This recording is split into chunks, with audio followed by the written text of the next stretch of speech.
चलिए स्टार्ट करें।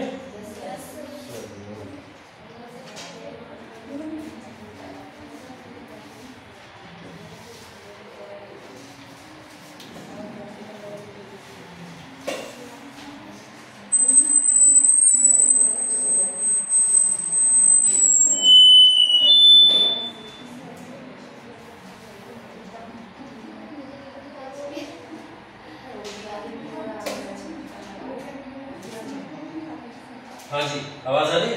Clear? Okay, चलिए। तो हम लोग बात कर रहे थे दिल्ली सल्तनत आज, है ना? दिल्ली सल्तनत पे स्टार्ट करना है लोगों को। बेसिक पुरानी चीजों की थोड़ी सी बात करेंगे हमेशा की तरह। कुछ चीजें बताई थी मैंने आपको दिल्ली सल्तनत से पहले कि दिल्ली सल्तनत एक्चुअल में स्टार्ट कैसे हुई, है ना? हाँ, जल्दी जल्दी आ जाओ, जल्दी बैठ जाओ, इतना जल्दी नहीं, गिर मत जाओ।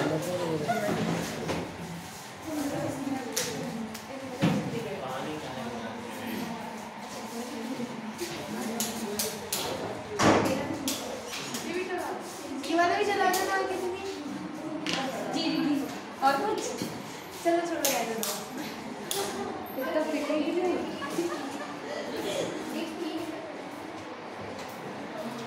ठीक है भाई, चलिए देखिए दिल्ली सल्तनत की बात करते हैं। दिल्ली सल्तनत से पहले मैंने आप लोगों को पढ़ाया था कि इन्वेजन दिल्ली सल्तनत का हुआ कैसे, है ना? और दिल्ली सल्तनत का रूल स्टैब्लिश हुआ कैसे, उसकी बात की थी। दिल्ली सल्तनत के रूल के स्टैब्लिशमेंट से रिलेटेड हम लोग ने कल दो बड़े शासक पढ़े जिन्होंने भारत के अंदर आके यहाँ पे दिल्ली सल्तनत की शुरुआत की।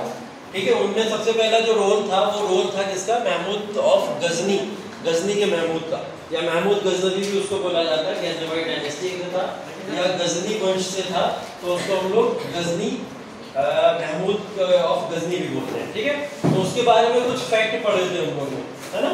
उन फैक्ट को थोड़ा सा रिवाइज कर लेंगे। महमूद ऑफ गजनी अगर हम लोग बात करें तो उसके अटैक्स की अगर अपन बात करेंगे तो पहला अटैक कौन सी सन में हुआ था? 1001 में। कौन सी जगह पे? पंजाब के अंदर। शासक जयपाल। लास्ट अटैक कौन सा था? 1027 में। किसके अगेंस्ट में था? जाटों के अगेंस्ट में था। यहाँ पे कोई जाटों का प्रॉपर लीडर नहीं है जिसका नाम यहाँ पे लिया जाए, तो वो जाटों के अगेंस्ट में ही हुआ था। इस वजह से यहाँ पे मैंने किसी लीडर का नाम नहीं बताया था। 1025 का सोमनाथ का बहुत इंपॉर्टेंट है। क्यों इंपॉर्टेंट है? सोमनाथ मंदिर से यहाँ से गोल्ड लेके गया था, काफी सोना यहाँ से लूट के लेके गया था। वही अगेन फैक्ट की बात करें कि 85% रिमेनिंग बचा था इंडिया के पास में, 15% अप्रॉक्स वो लूट के यहाँ से ले जा चुका था। ठीक है, उसने एक नया मार्ग खोल दिया था आने वाले शासकों के लिए, बताया था मैंने, जिससे आने वाले शासकों का रूल बहुत ही प्रॉपर तरीके से या मार्ग उनको मिल गया था कि कैसे रूल इस्टेब्लिश करना है भारत के अंदर। ठीक है, तो उसी रूल को आगे चल के मोहम्मद गौरी ने कैप्चर किया और मोहम्मद गौरी ने वो रास्ता खोजा। कौन से रास्ते से पहली बार गौरी ने एंट्री की भारत में? हाँ, 1175 में सबसे पहले गौरी का अटैक मुल्तान। बताओ बताओ बताओ। 1175 में पहला अटैक मोहम्मद गौरी का कहाँ पे? गुजरात। मुल्तान में कंफ्यूजन क्यों हो रहा है? हाँ, मुल्तानी था ना। और 76 वाला, 76 वाला सिंध पे। ठीक है, 78 वाला कौन था? अब गुजरात आएगा ना। पहले मुल्तान था, फिर सिंध था, लास्ट में अब गुजरात था। और उसके बाद में गुजरात का बैटल ये हार गया था। किससे हारा था? फर्स्ट या सेकंड से हारा था। उनको संरक्षण देने वाली माता जी का नाम नायका देवी, उनकी माता जी का नाम था जो उनको संरक्षण दे रहे थे। ठीक है, तो ये बेसिक जो था वो चीजें थी। उसके बाद में गौरी लगभग कितने साल यहाँ से दूर रहा भारत से? कितने साल दूर रहा भारत से? अगला अटैक कब हुआ उसका?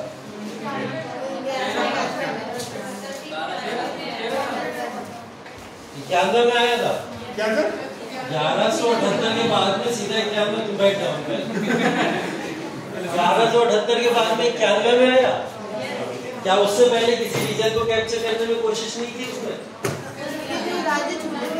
जो राज्य छूट गए थे उनको नहीं कैप्चर करना था ना। भीमदेव सेकंड की वजह से जो राज्य भी उसके छूट गए उन राज्यों को कैप्चर करने की कोशिश करना था। कौन कौन से वो राज्य? मुल्तान और सिंध। तो मतलब मीनवाइल टाइम में जो 78 से लेके 91 का समय काल है, उस समय काल में वो अपने इन राज्यों को कैप्चर करने की कोशिश कर रहा है। ठीक है, अब 91 के अंदर इन्विटेशन किसका मिला उसे? जयचंद का। जयचंद शासक कहाँ के हैं? कन्नौज के। उनको अपॉइंट किसने किया है वहां पे? पृथ्वीराज चौहान ने। क्या शासक के तौर पे अपॉइंट किया था या गवर्नर के तौर पे अपॉइंट किया था?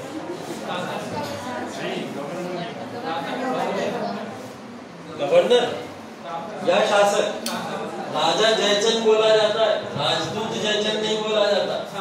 शासक के तौर पर उनको अपॉइंट किया था, मतलब अपने शासन की एक सत्ता पूरी की पूरी उठा के जयचंद के हवाले कर दी थी। ठीक है, तो जयचंद जो थे बेसिकली वो कन्नौज पे रूल कर रहे थे, कन्नौज के शासक थे। उसके बाद में क्या हुआ, वहां पे तराइन का युद्ध होता है 1191 में। पहले बैटल में जीत किसकी हुई? पृथ्वीराज चौहान की जीत हुई। दूसरे बैटल में किसकी जीत हुई? मोहम्मद गौरी की जीत हुई। अगला 1194 कौन सा युद्ध है? चंदावर का युद्ध। चंदावर के युद्ध में किसकी जीत होती है? गौरी की। किसको हराता है?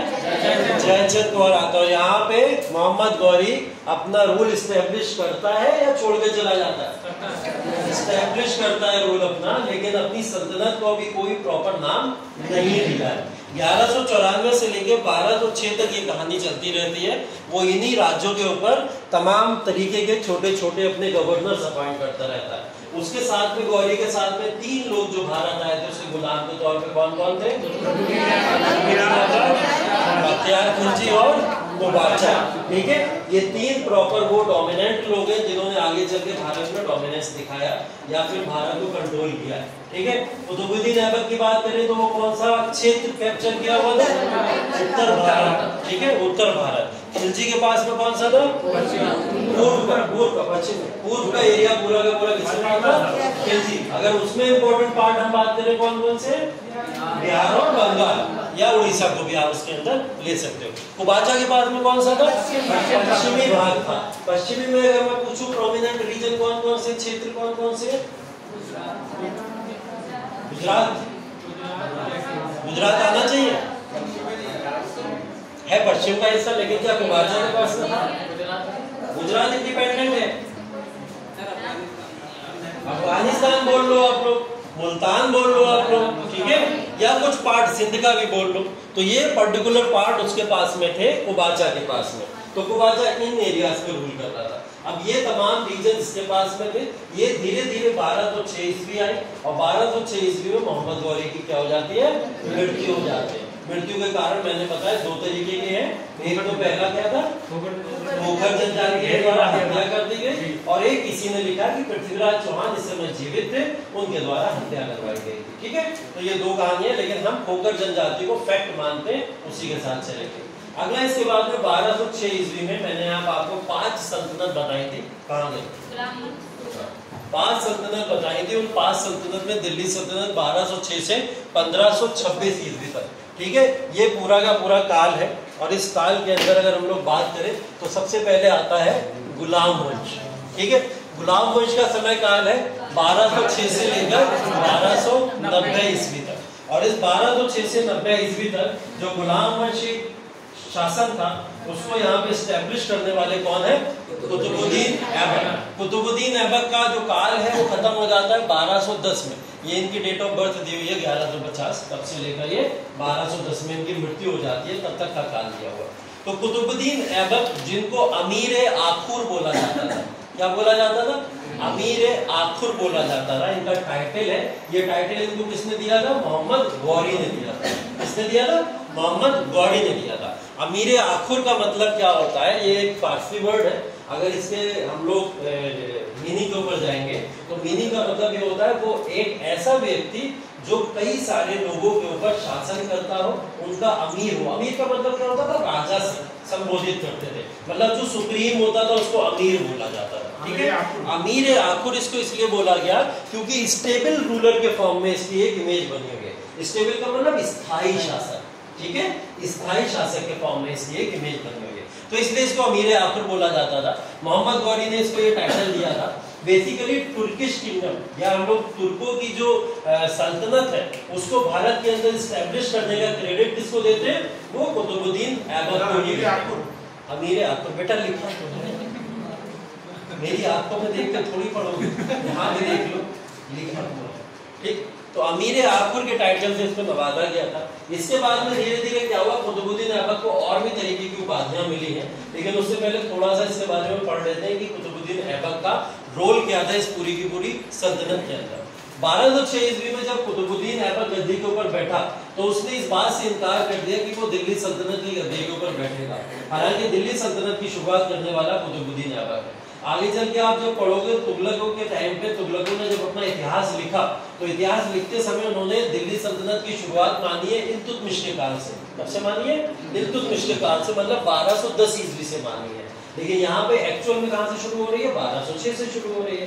तो 1206 में जब कुतुबुद्दीन ऐबक यहाँ पे रूल करने आया तो उस रूल को यहाँ पे इसने अपने आप को राजा कह के संबोधित नहीं किया, अपने आप को इसने अमीर कह के संबोधित नहीं किया। ये टाइटल इसको दूसरों के द्वारा दिए गए।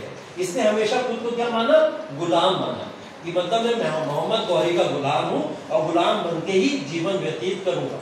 क्योंकि ये मोहम्मद गौरी का दामाद भी था, इस बात को भी आप याद रखिएगा। ठीक है, मोहम्मद गौरी का दामाद भी था और गुलाम भी था, तो सत्ता उत्तर भारत की नो डाउट इसके हाथ में आना तय थी, क्योंकि ये उनका दामाद भी था। तो इस वजह से मोहम्मद गौरी की सत्ता सीधे सीधे भारत के इसके हाथ में चली आई। जब कुतुबुद्दीन ऐबक ने इस सत्ता को संभाला तो वो दिल्ली से ना संभाल के कहां से संभाला? लाहौर से। इस बात को याद रखिएगा। कुतुबुद्दीन ऐबक ने अपना कैपिटल कहां बनाया था? लाहौर, मतलब अपनी राजधानी उन्होंने लाहौर बनाई और ये लाहौर के अंदर ही रूल करते हैं कुतुबुद्दीन ऐबक। ठीक है, आगे चल के आप ये भी पढ़ोगे इनके बारे में कि लाहौर के अंदर ही इनकी समाधि भी है। इन्होंने जो अंतिम सांसें ली वो भी कहाँ ली? लाहौर में, और लाहौर के अंदर ही इनकी जो है वहां पे पूरी की पूरी लास्ट टाइम की जो भी सेरेमनी है सब वहीं पे हुई। इनका मकबरा भी आज के समय में वहीं मिलेगा। कुतुबुद्दीन ऐबक को एक टाइटल और दिया जाता था जिसको बोला जाता था लाख बख्श। क्यों? लाखों का दान दिया जाता था इसके द्वारा, इसलिए इसको लाख बख्श के नाम से भी जाना जाता था। ठीक है, लाखों बख्शने वाला या लाखों दान में देने वाले व्यक्ति को लाख बख्श कहा जाता है। इसको ये कहने वाला इस समय में एक व्यक्ति था, इसके समय का एक राइटर था जिसको हम लोग राइटर कह सकते हैं। देखो, प्राचीन इतिहास, मध्यकालीन इतिहास और आधुनिक इतिहास में सबसे ज्यादा जो हम लोग पढ़ते हैं, ज्यादा हमको एविडेंसेस मिले हैं सबसे ज्यादा वो मध्यकालीन भारत में मिले। ऐसे एविडेंसेस मध्यकालीन भारत में इसलिए मिले क्योंकि मुस्लिम शासकों के साथ में बहुत सारे नॉवेल्स भी आए थे। नॉवेल्स का मतलब वो लोग आए थे जो लेखक थे, ठीक है, पोएट्स थे, जो कवि थे, मतलब उनको लिखने का बहुत शौक था। वो कोई भी चीज देखते थे अपने सामने, आंखों के सामने होता हुआ, उसको तुरंत एक किताब में लिख दिया करते थे। ऐसी चीजें ही लिखा करते थे। तो इसी समय में कई सारे कुतुबुद्दीन ऐबक के साथ में भी लोग आए जिन्होंने यहाँ पे उसके बारे में कहानियां लिखी है कि वो क्या क्या करा करता था। ऐसे कुतुबुद्दीन ऐबक के बाद में पूरे मेडिवल इतिहास के अंदर आप लोग देखोगे कि बहुत सारे राइटर्स हमको टाइम टू टाइम मिलते चले जाएंगे जिन्होंने ऐबक से लेकर इब्राहिम लोदी तक तमाम तरीके की व्याख्याएं की। इसलिए इतिहास में इन लोगों को इतनी जगह मिली है क्योंकि इनके बारे में राइटिंग्स बहुत मिली है। अगर हम पुराने रूलर्स की तरफ जाएं, चाहे चंद्रगुप्त मौर्य देखें या फिर हम लोग गुप्ता एम्पायर देखें, उस समय राइटर्स लिमिटेड हुआ करते थे। ठीक है, लिमिटेड हुआ करते थे, इस मात्रा में राइटर्स हुआ नहीं करते थे। 2-4 राइटर्स बहुत प्रोमिनेंट हम लोग सुनते हैं बार बार, उन्हीं का नाम आता है। तो वो राइटर्स ना ज्यादा थे, इस वजह से वहां के इतिहास को थोड़ा बहुत ग्लोरीफाई नहीं करके दिखाया जाता इतिहास के अंदर।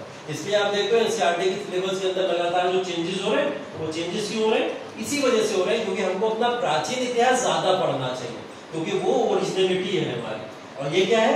ये हमारे यहाँ दूसरों को द्वारा आक्रमण करके यहाँ पे सभ्यताओं को स्थापित किया गया। ओरिजिनल सभ्यता क्या थी? हमारी प्राचीन इतिहास ही थी, और प्राचीन इतिहास को ही आधुनिक भारत में लाने की कोशिश की जा रही है। पूरा जब आप आधुनिक पढ़ोगे पता चलेगा। तो इस समय में इन लोगों की ग्लोरी इतनी ज्यादा इसलिए हो गई क्योंकि इनके द्वारा जो राइटर्स थे, इन लोगों की खूब ज्यादा व्याख्या किया करते थे। चाहे अच्छे काम करें, बुरे काम करें, उस सबको अच्छे तरीके से लिखना उन्होंने शुरू किया था। तो इस तरीके की चीजें देखने को मिलती है। तो लाख बख्श इनको टाइटल था, ये टाइटल इनको एक राइटर था जिसने दिया था। कोई राइटर का नाम बता सकता है?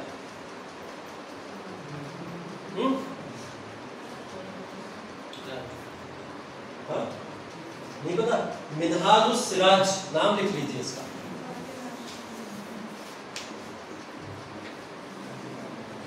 मिनहाजुस सिराज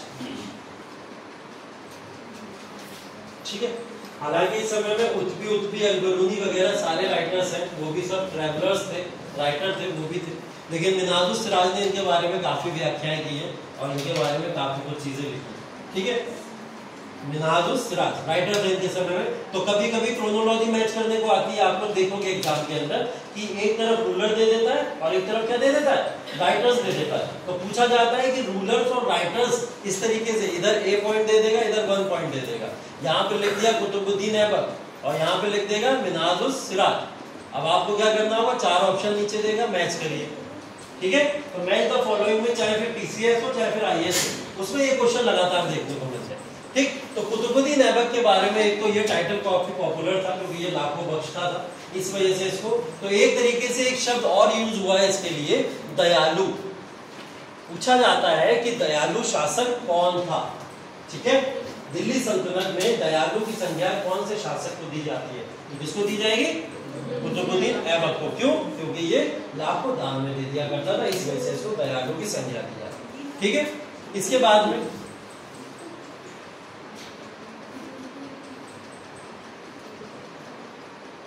देखिए एक चीज और बताता हूँ आपको, यहाँ पे मैंने कुछ शासक लिखे हुए गुलाम वंश के और उनका शासन काल लिखा हुआ, ठीक है। इन शासन काल में और शासकों में हम लोग ने, मैंने कल भी बताया था, सारे पढ़ने की जरूरत नहीं है।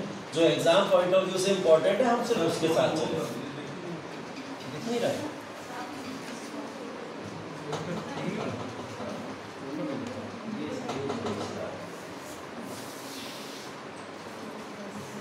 अभी ठीक है,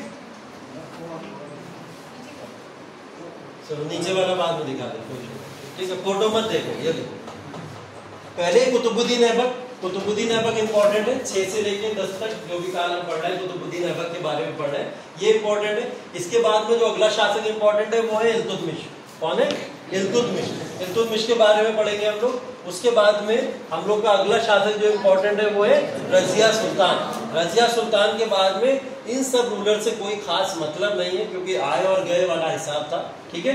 और उसके बाद में लास्ट जो हम लोग को पढ़ना है वो पढ़ना है बहमन, ठीक है। तो ये इंपॉर्टेंट कुछ शासक हैं जिनके बारे में, या शासिका हैं जिनके बारे में हमको यहाँ पे पढ़ना है, ठीक है। तो इसके अंदर जो सबसे पहला है कुतुबुद्दीन ऐबक, जिसकी हम लोग यहाँ पे बात कर रहे हैं। कुतुबुद्दीन ऐबक से रिलेटेड और कुछ फैक्ट हम लोग देख लेते हैं। जैसे निर्माण की अगर हम लोग बात करें, यहाँ पे इनके द्वारा किए गए निर्माण, जिसका एक ग्लिम्स आप लोग ये देख सकते हो, ठीक है।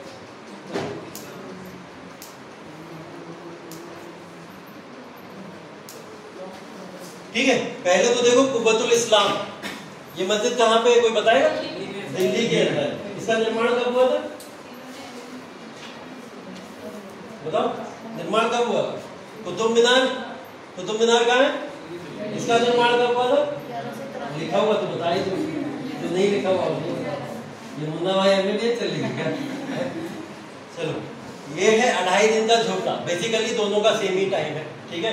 इस समय में कुतुब मीनार जब इस्टेब्लिश हो रहा था, साथ ही साथ में क्या हो रहा था, यहाँ पे कुब्बतुल इस्लाम का निर्माण हो रहा था। कारण बता दे रहा हूँ कुतुब मीनार या कुब्बतुल इस्लाम के बनने के, क्योंकि मोहम्मद गौरी जो था, मोहम्मद गौरी के एक बहुत प्रिय, कह सकते हैं हम लोग, एक धार्मिक पर्सन थे जिनका नाम था बख्तियार काकी, ठीक है।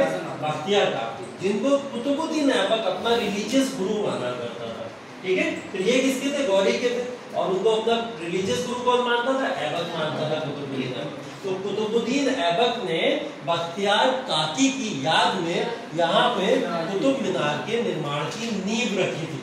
नींव याद रखिएगा, ये जो 5 मंजिला पूरा दिख रहा है, 5 मंजिला पूरा नहीं बनवाया है, ठीक है।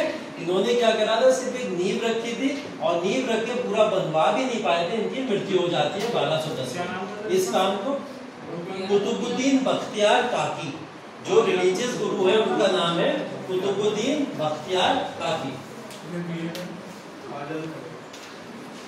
ख्वाजा भी लगा सकते हो, और लंबा हो जाएगा, लिखो जितना लंबा, लिख दे रहा हूँ, लिख दे रहा हूँ।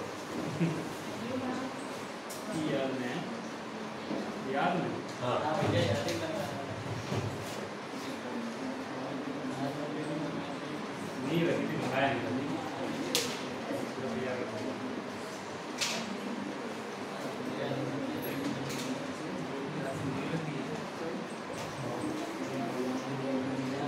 लिखना है तो ख्वाजा भी लिखना है, ख्वाजा कुतुबुद्दीन बख्तियार काकी, ठीक है, ये पूरा नाम था इनका। लेकिन इसीलिए अगर आप लोग सिर्फ इतना भी याद रखोगे बहुत है आपको, ठीक है। ख्वाजा कुतुबुद्दीन बख्तियार काकी की याद में कुतुब मीनार का निर्माण शुरू किया, ठीक है। इसके बारे में जैसा मैंने बताया इल्तुतमिश ने 1220 तक इसका निर्माण कंप्लीट करवाया फिर जाके, ठीक। और उसके बाद में इसकी जो 5 मंजिलें पूरी की पूरी इमारत है, इस इमारत को कंप्लीट कराया था फिरोज शाह तुगलक ने। आगे तुगलक वंश के बारे में जब आप लोग पढ़ेंगे तब उस समय पढ़ेंगे, ठीक है। तो कुतुब मीनार टोटली 3 सुल्तानों के द्वारा इसके ऊपर काम किया गया, 3 सुल्तानों ने इसको बनवाया, ठीक है। फिरोज शाह तुगलक के समय में यहाँ पे इसके ऊपर बिजली गिर गई थी, लाइट होती है ना, लाइटनिंग होती है, तो बिजली गिर गई थी उस समय, जिसके ऊपर की मीनारें ध्वस्त हो गई। तो उसने क्या करा था, इसका फिर से मॉन्यूमेंट को एस्टैब्लिश करवाया, हाँ, पुनर्निर्माण कह सकते हो आप लोग, ठीक है। कुब्बतुल इस्लाम मस्जिद यही कुतुब मीनार है, इसी के जस्ट बगल में आप लोग देखोगे तो कुब्बतुल इस्लाम मस्जिद बनी हुई है, वही बगल में, हाँ वही महौली भी कह सकते हो आप लोग बेसिकली, ठीक। तो ये 2.5 दिन का झोपड़ा, इसका नाम 2.5 दिन का झोपड़ा कोई बताएगा? 2.5 का मतलब 2.5 है, 2.5 बात हो रही है, 2.5 दिन में बन गया था, इसलिए इसका नाम 2.5 दिन का झोपड़ा है।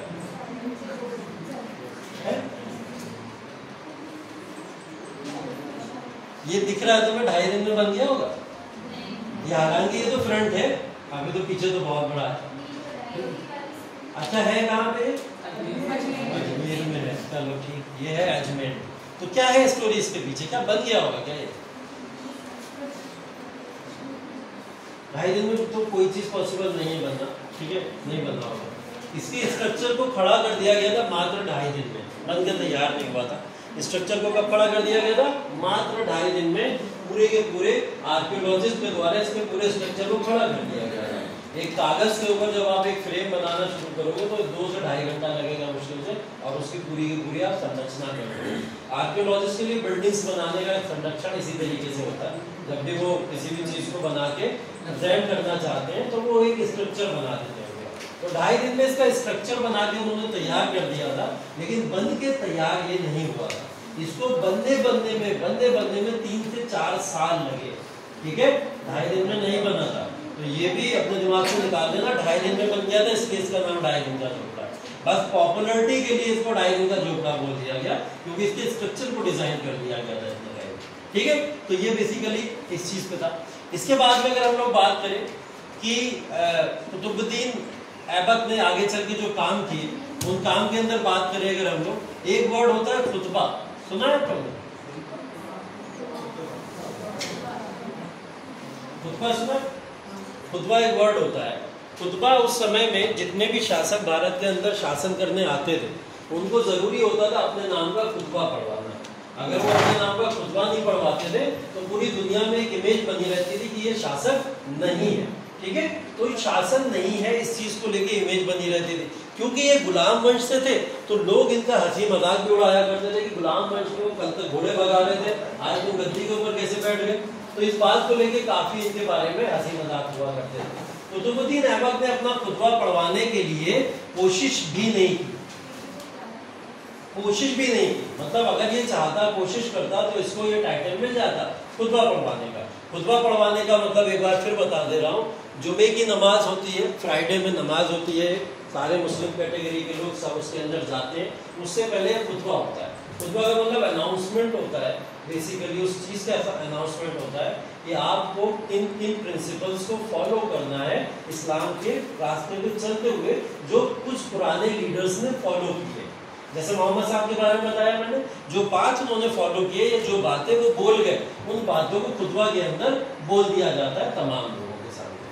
तो ये खुतबा पढ़वाने की परंपरा राजाओं के अंदर क्या थी कि जुमे की नमाज से पहले वो राजा क्या करते थे, जो भी मौलवी या मौलाना होते थे लोकल एरियाज के, उनसे मस्जिद के अंदर जाके कह देते थे कि मेरे नाम के खुतबे को पढ़वा देना। मतलब ये अनाउंस कर देना कि आज से आपके शासक कौन है, फला फला व्यक्ति आज से आपके शासक। तो इसको क्या बोल दिया गया, खुतबा पढ़वाना बोल दिया गया। कुतुबुद्दीन ऐबक ने कभी भी अपने नाम का खुतबा इसलिए नहीं पढ़वाया क्योंकि ये मोहम्मद गौरी को बहुत ही ज्यादा रिस्पेक्ट किया करता था, और रिस्पेक्ट अपने आप को गुलाम ही हमेशा समझता रहा, लेकिन सत्ता भी अपने हाथ से जाने नहीं देना चाहता था, ठीक है।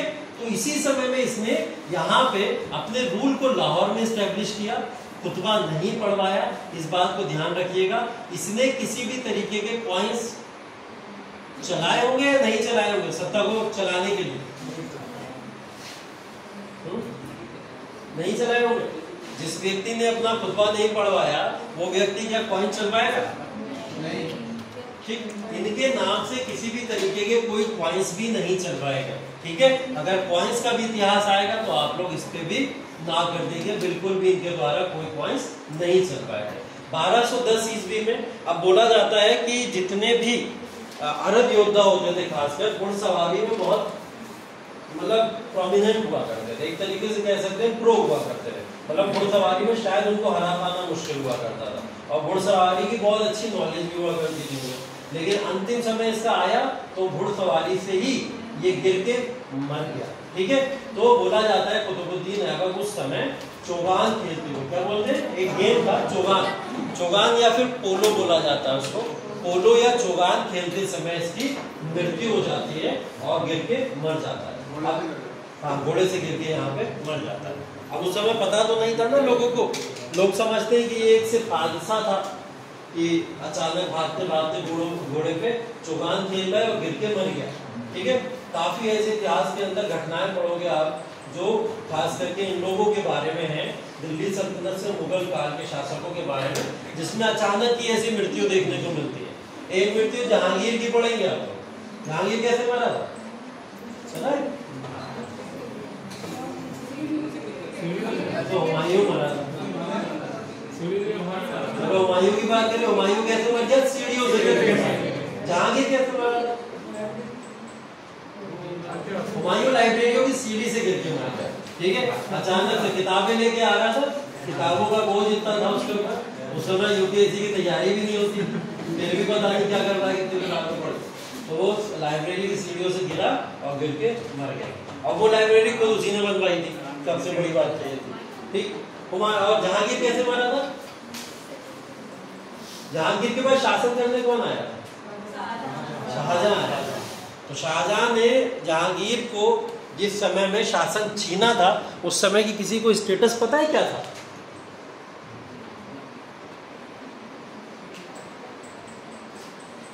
जहांगीर को बोला जाता है कि उसको डायरिया हुआ था। क्या हुआ था?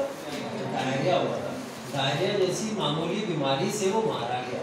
ठीक है, उसके बाद में दो शासक और पड़ोगे आप मुगलों के अंदर आगे चलते। वो दो शासक जो थे वो बेसिकली इसी वजह से मर गए कि उन लोगों को यही गंभीर बीमारियां हो गई थी डायरिया टाइप की, जिसकी वजह से वो मर गए। तो मुगलों के अंदर और दिल्ली सल्तनत के अंदर तमाम ऐसी स्टोरीज पढ़ोगे आप लोग, आगे चल के बताता जाऊंगा मैं आपको, जो सिर्फ और सिर्फ इसलिए मर गए कि जिनको मामूली सी बीमारी या कोई आकस्मिक मृत्यु हो गई। ठीक है, वरना वो शासक शायद और ज्यादा आगे रूल कर सकते थे। कुतुबुद्दीन ऐबक अपने रूल को आगे एस्टेब्लिश करने की सोच ही रहा था जब तक उसकी यहाँ पे मृत्यु हो जाती। ठीक है, कुतुबुद्दीन ऐबक 1210 में जब मृत्यु होती है उसके बाद में यहाँ पे नया शासक कौन आता है? हाँ, पहले आराम शाह की बात कर लेते हैं। 1210 में इसकी मृत्यु के बाद में 1210 से लेकर यहाँ पे 11 तक बेसिकली। ठीक है, ये 1210 इसलिए लिखा हुआ क्योंकि रूल इसका इल्तुतमिश का लगभग शुरू ही हो गया था यहाँ से। ठीक है, तो 10 से ही हम लोग मान लेते हैं। 1210 से 11 तक यहाँ पे एक नया शासक आता है जिसका नाम है आराम शाह। मैंने कल बताया था ये ऐसा शासक है जो सिर्फ आराम करता रह गया। ठीक है, ये किसका पुत्र था?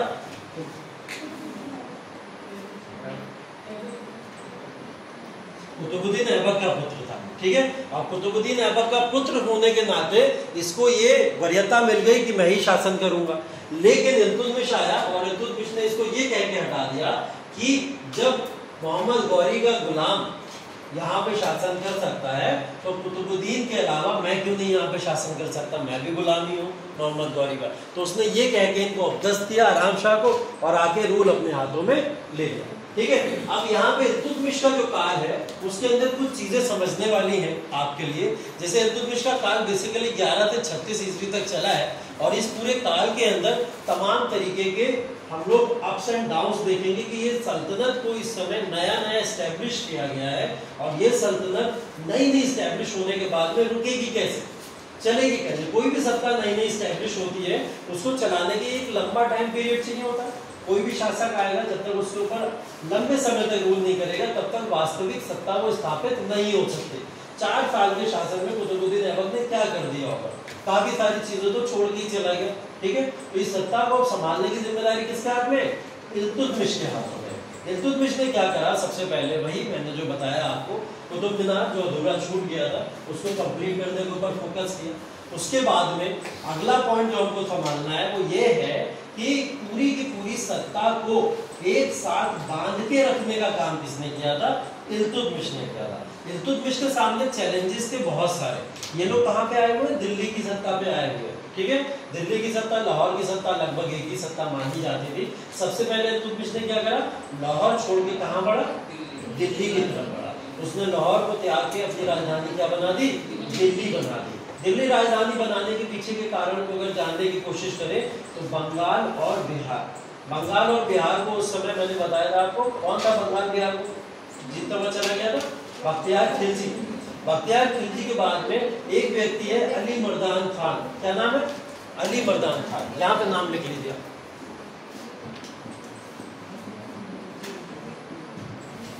अली मर्दान खान कौन है? ये बंगाल और बिहार, इन कॉन्टिनेंट के ऊपर ये रूल कर रहा है। और इसने क्या करा? इसको स्वतंत्र घोषित कर दिया।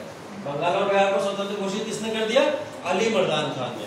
अब इसके ऊपर कंट्रोल एस्टेब्लिश करने की जिम्मेदारी इल्तुतमिश के ऊपर है, नो डाउट। तो वो क्या करा? लाहौर छोड़ के कहां चला है? दिल्ली। क्योंकि दिल्ली से बंगाल बिहार कंपेयर करेंगे तो पास में है, तो यहाँ पे पास में रह के वो इस एरिया को अच्छे से कंट्रोल कर सकता था। तो पहले तो उसने यहाँ पे अटैक किया और अटैक करके बंगाल और बिहार को अपनी टेरिटरी के अंदर मिला लिया। ठीक है, तो दिल्ली सल्तनत का रूल कहां तक पहुंच गया? बंगाल और बिहार तक पहुंच चुका है। इधर अगर हम लोग बात करें वेस्टर्न पार्ट में, पश्चिमी पार्ट के अंदर, तो पश्चिमी पार्ट के अंदर यहाँ पे जो रूल कर रहा था वो कौन था? कुबाचा कर रहा था। कुबाचा के बाद में ये रूल छिलता चला आया यल्दीज के पास में। एक व्यक्ति है, क्या नाम है? यल्दीज या यल्दोज के नाम से भी उसको जानते हैं। ठीक है, यल्दीज भी इतिहास में लिखा हुआ और यल्दोज भी लिखा हुआ किताबों के अंदर। तो ये पश्चिमी भाग किसके पास में था? यल्दोज या यल्दीज के पास में था। अब इस पश्चिमी भाग को कैप्चर करने की भी जिम्मेदारी किसके पास में? इल्तुतमिश के पास में।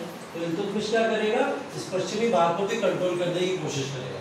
लेकिन उससे पहले ही एक घटना घटी यहाँ पे। वो घटना थी यहाँ पे मंगोलों की घटना। ठीक है, अब मंगोलों की कहानी क्या है? यहीं पे एक मंगोलों की कहानी जुड़ती है। मंगोलों की कहानी शुरू होती है बेसिकली सबसे प्रोमिनेंट रूलर चंगेज खान के समय में। और चंगेज खान किसके समय में? इल्तुतमिश के समय में। लास्ट ईयर एक क्वेश्चन पूछा गया था यूपी पीसीएस के अंदर, अब वो क्वेश्चन यही पूछा गया था कौन किसके कंटेम्परेरी है। कंटेम्परेरी का मतलब अगर ये शासक है तो इसके समकालीन कौन सा व्यक्ति है। तो पूछा गया था ये क्वेश्चन कि चंगेज खान के समकालीन भारत के अंदर कौन शासन कर रहा था। ठीक है, तो कौन कर रहा है? इल्तुतमिश शासन कर रहा है। मंगोलों का इतिहास ये था, मंगोल कौन से रीजन के अंदर रूल करते थे? मंगोलिया। कहाँ है मंगोलिया का एरिया? चाइना वाला ही है। सब बेसिकली चाइना सी जो जाती है उसके ऊपर का जितना भी रीजन है वो सारा का सारा क्षेत्र किसका है? मंगोलों का है।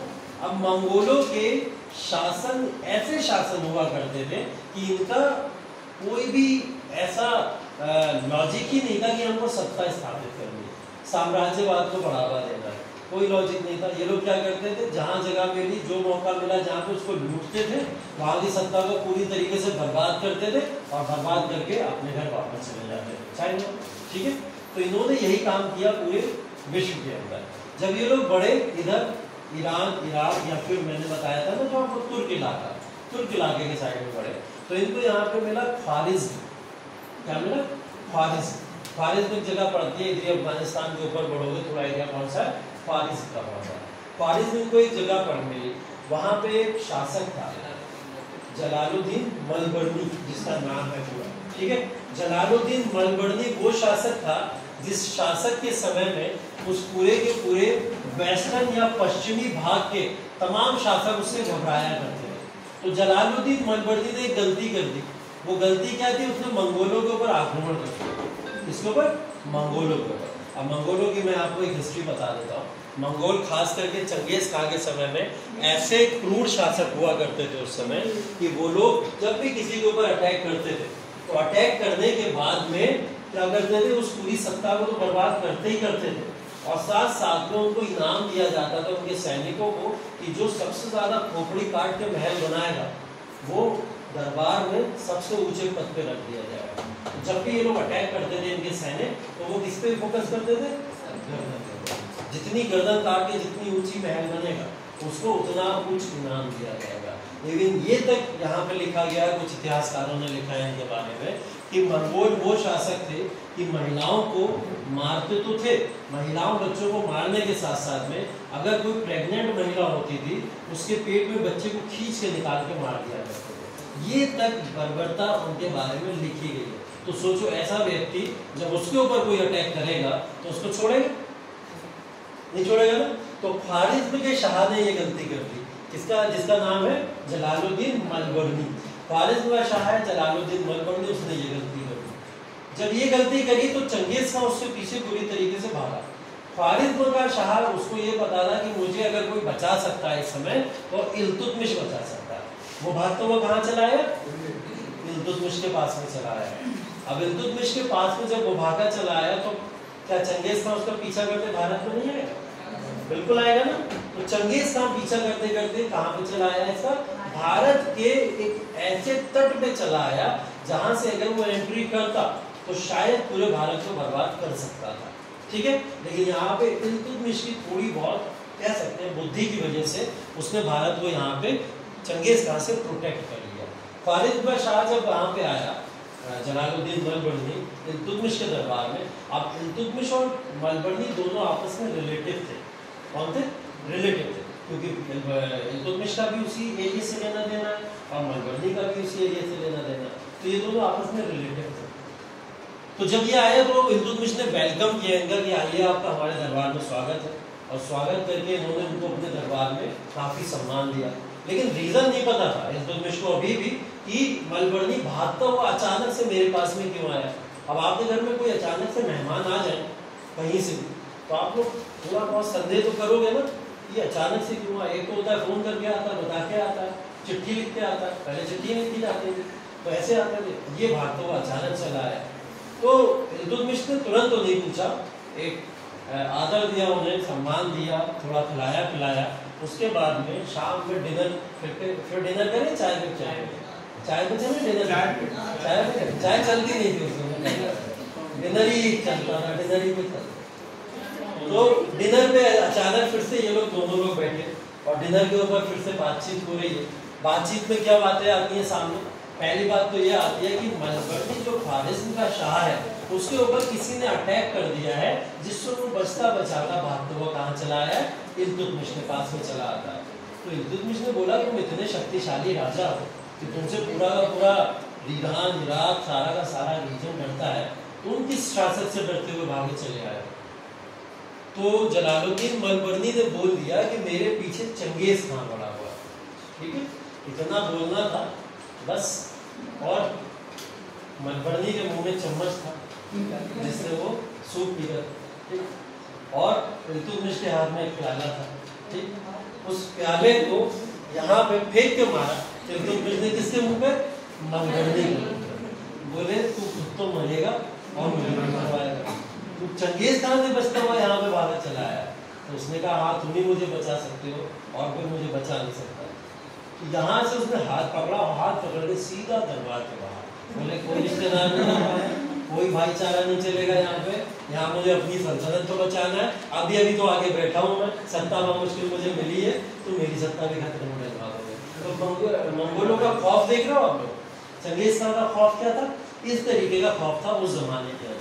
तो जब चंगेज खान वहां से इस न्यूज को पाता है कि इल्तुतमिश ने अपने दरबार से मलबर्नी को भगा दिया, ठीक है, तो वो क्या करता है, उस रिवर से ही, कौन सी रिवर तक पहुंच पाया था?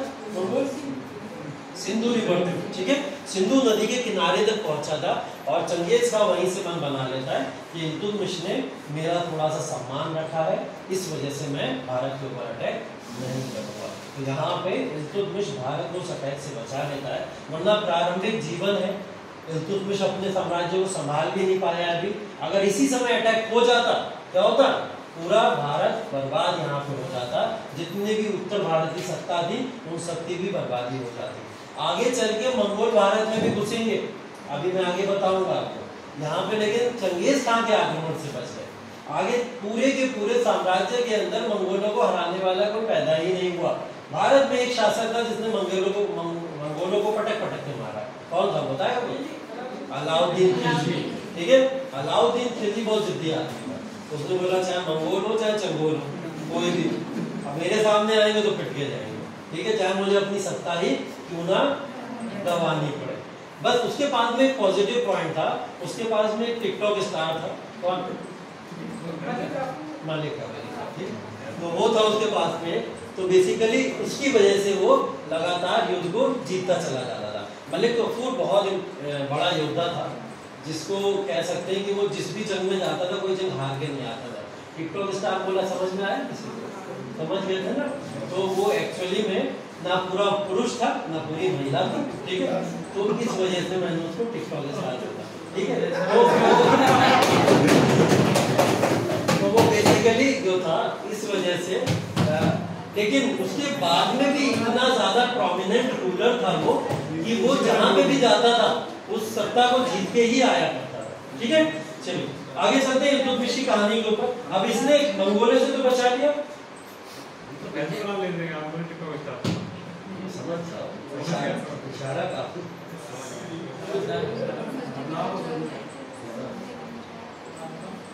चलो ठीक है, अब आगे देखो आगे क्या हुआ इल्तुतमिश के काल के अंदर।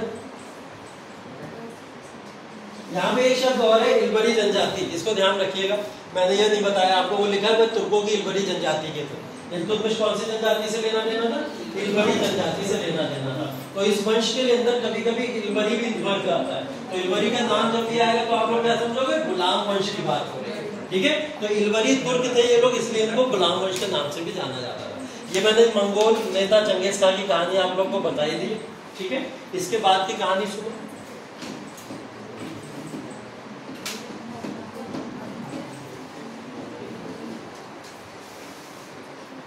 ठीक, चलिए इसके बाद में यहाँ पे देखिए कुतुब मीनार का निर्माण भी जो पूरा है वो लगभग 31-32 तक पूरा करवा दिया था इसने, वही बख्तियार काकी की याद के अंदर। सांकेतिक मुद्रा जो होती है, बेसिकली सांकेतिक मुद्रा और मुद्रा में फर्क क्या होता है इसके बारे में कोई बताएगा? एक मुद्रा होती है कि राजाओं ने चला दी और वो मुद्रा पॉपुलर हो गई, पूरे साम्राज्य में चलेगी। जैसे हम लोग बात करें आज के समय में, रुपया हमारी कॉइन है, मुद्रा है और वो चलती है हर जगह। लेकिन अगर आज के समय में कोई सांकेतिक मुद्रा बोलूं मैं तो उसका क्या एग्जाम्पल हो सकता है? यहाँ पे लिखा है सांकेतिक मुद्रा के रूप में टंका और जीतल, ये दो चीजें थी जो इसने लागू की थी। टंका चांदी का सिक्का था और जीतल तांबे का सिक्का। मुद्रा ये होती है जब कोई के रास्ते में रुपए वैल्यू है, एक रुपए वैल्यू 10 का पॉइंट हो 10 की वैल्यू हो। जैसे अभी हमारे चांदी का सिक्का रहता है तो वो इसका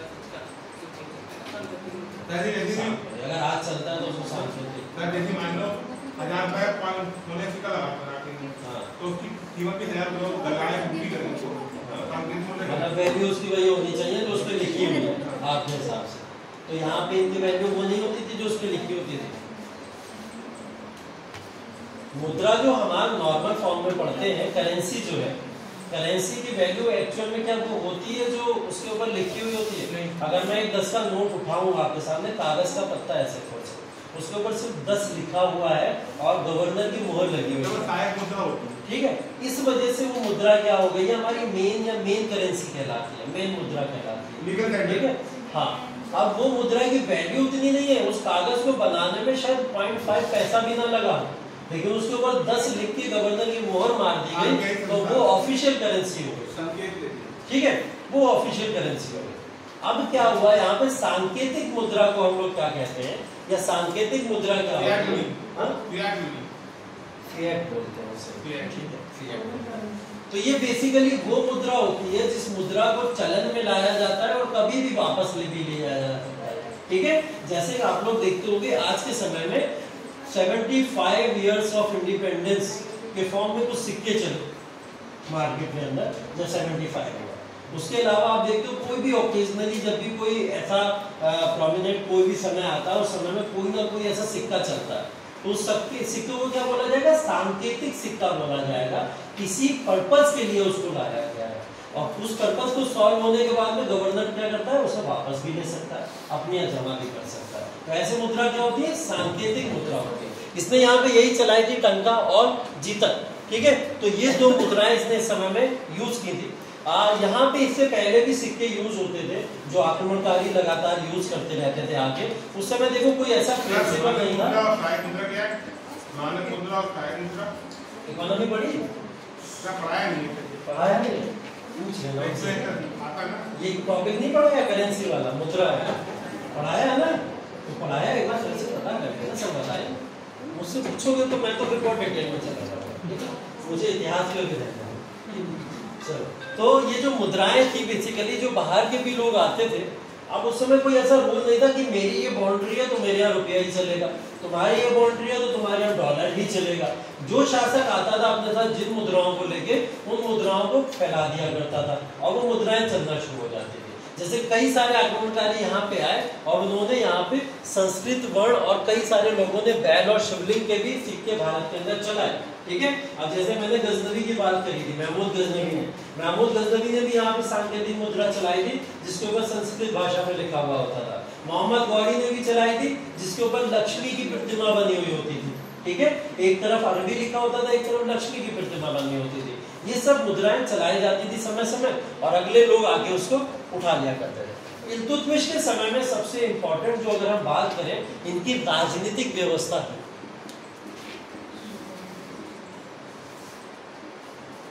राजनीतिक व्यवस्था के अंदर सबसे प्रोमिनेंट जो चीज थी या इंपॉर्टेंट चीज थी वो थी इसके समय में चालीसा सिस्टम,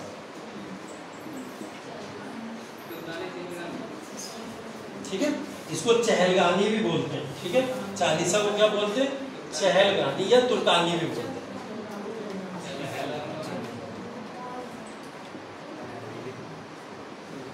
ठीक है। तो ये चहलगानी या तुर्कानी सिस्टम था बेसिकली, जो चालीसा सिस्टम इसको बोला जाता था। ये किसने चलाया था? इल्तुतमिश ने चलाया था। अब इस चालीसा सिस्टम या चहलगानी सिस्टम का मतलब क्या है कोई बताएगा? 40 सरदारों का एक ग्रुप हुआ करता था जो,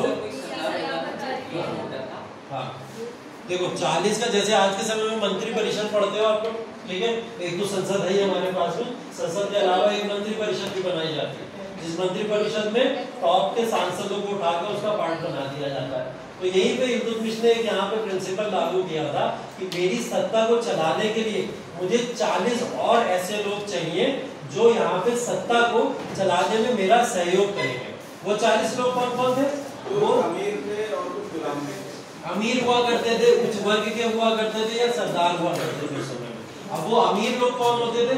या तो धर्म के मामले में कुछ लोग होते थे, या तो किसी कह सकते हैं हम लोग किसी कला के मामले में होते थे, या पोएट्स वगैरह हुआ करते थे। इन सारे 40 लोगों को उठा के सत्ता में सुप्रीम रख दिया जाता था। इन 40 लोगों का काम क्या होता था? सत्ता कैसे चलेगी उसको आगे बताने का काम इनका हुआ करता था। इसी चहलगानी सिस्टम का रिजल्ट है बलबन। आगे चल के जब आप बलबन का पढ़ोगे तो बलबन किसका रिजल्ट है? इसी चहलगानी सिस्टम का। इन्हीं 40 लोगों को एक ग्रुप में से एक व्यक्ति वो भी था जिसको बलबन बोला जाता था। बलबन इल्तुतमिश का गुलाम था। आगे चल के वो सत्ता के ऊपर स्थापित हुआ तो वो सत्ता भी आपको देखने को मिलेगी। तो चहलगानी सिस्टम या तुर्कानी सिस्टम 40 लोगों का एक ग्रुप जो इल्तुतमिश ने यहाँ पे लागू किया था, जिसके अंदर कैसे लॉ एंड ऑर्डर चलेगा, पूरा कानून व्यवस्था कैसे चलेगी, ये 40 लोग डिसाइड किया करते थे, ठीक है। इन 40 लोगों के बाद में जो भी लोग, अगर कोई भी व्यक्ति अपने सजेशन रखता था उसके सजेशन को नहीं माना जाएगा, सिर्फ इन 40 लोगों के हिसाब से सत्ता चलेगी। क्या ये पॉजिटिव है या नेगेटिव है? नेगेटिव है। इल्तुतमिश ने इसको लागू करके सही किया गलत किया? पूर्णतः नेगेटिव भी नहीं है, पूर्णतः नेगेटिव और पूर्णतः पॉजिटिव भी नहीं है। चहलगानी सिस्टम को लागू करने के पीछे मैंने बोला इल्तुतमिश अभी नया शासक है, उसको समर्थन चाहिए।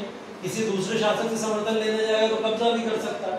उसने क्या अगर अपने एक मंत्री परिषद बना दी कि यही टॉप 40 लोग मेरी कम से कम मदद करेंगे, ठीक है। तो इन 40 लोगों की मदद से मैं यहाँ पे अपने पूरे शासन को चला सकता हूँ। तो उसने ये 40 का जो ग्रुप स्टार्ट किया था वो एक पॉजिटिव इम्पैक्ट के थ्रू ही किया। आगे जाके ये नेगेटिव हो गया। नेगेटिव जब बलबन ने इसको मिसयूज करना शुरू कर दिया तब ये नेगेटिव हो गया, ठीक है। हाँ, जिसको चाहते थे बना देते थे, जिसको चाहते थे हटा देते, ठीक।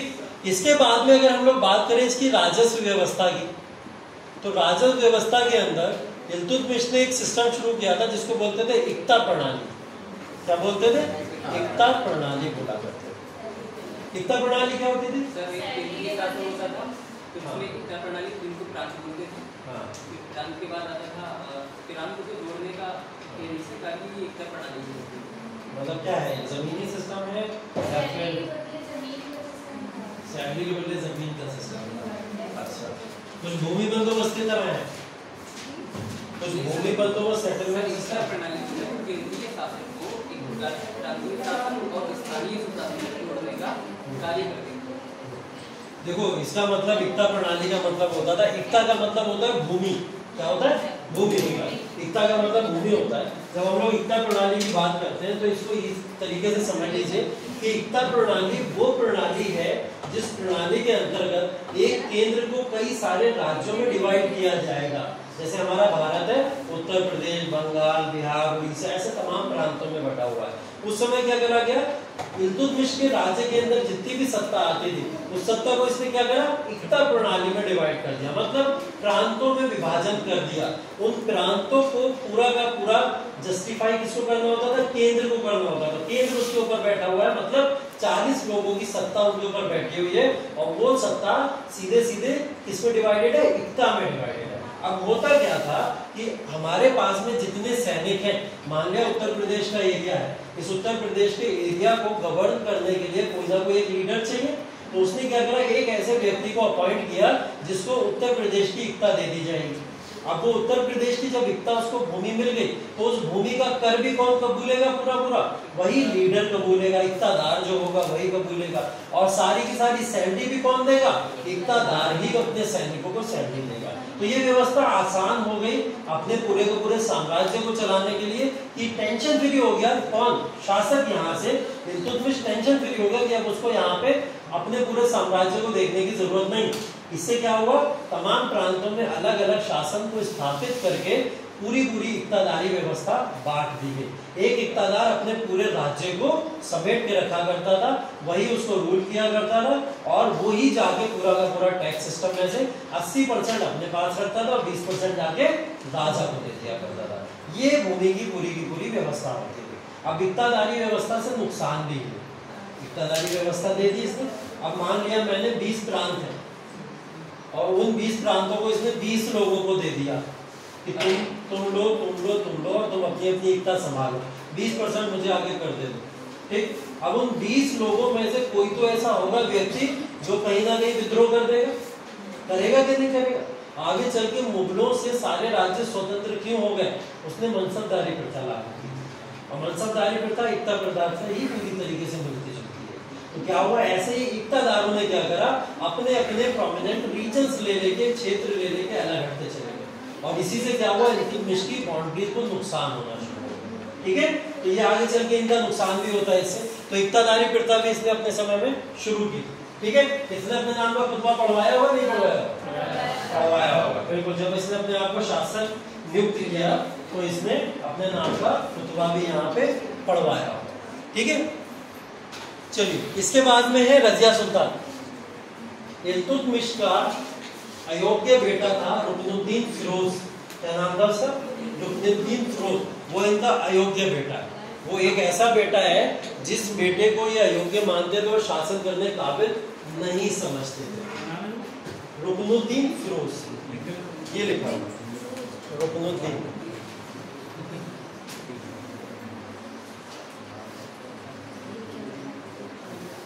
फिरोज, ठीक है। इल्तुतमिश का बेटा था रुकनुद्दीन फिरोज। ठीक, इल्तुतमिश की एक बेटी भी थी जिसका नाम था रजिया सुल्तान। ठीक, रजिया सुल्तान बोला जाता पूरे इतिहास के अंदर हम लोग पढ़ते हैं एकमात्र शासिका के फॉर्म में इनकी उपाधि दी जाती है। क्या इसके अलावा कोई मुस्लिम शासिका नहीं हुई? भारत ही की बात कर रहा हूँ। भारत में ऐसी कोई मुस्लिम शासिका नहीं हुई। बेगम हजरत महल शासिका थी क्या?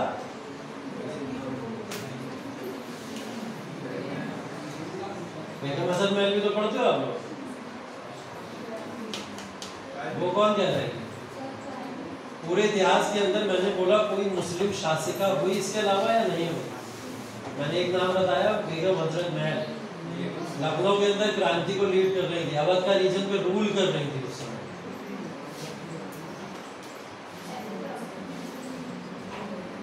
चलो कोई भी शासिका हुई क्या, मुस्लिम हटा दो वर्ड, कोई भी शासिका हुई पूरे भारत में रजिया सुल्तान के अलावा, महिला शासिका, पूरे इतिहास को अगर आप लोग उठा के देखें, कोई भी महिला शासिका हुई?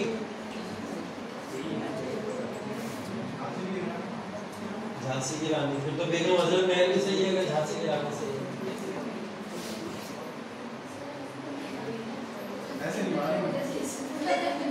नायिका देवी पढ़ा था पिछले अभी पीछे, वो कौन थी? बस बस बस यही शब्द यूज करना है यहाँ पे।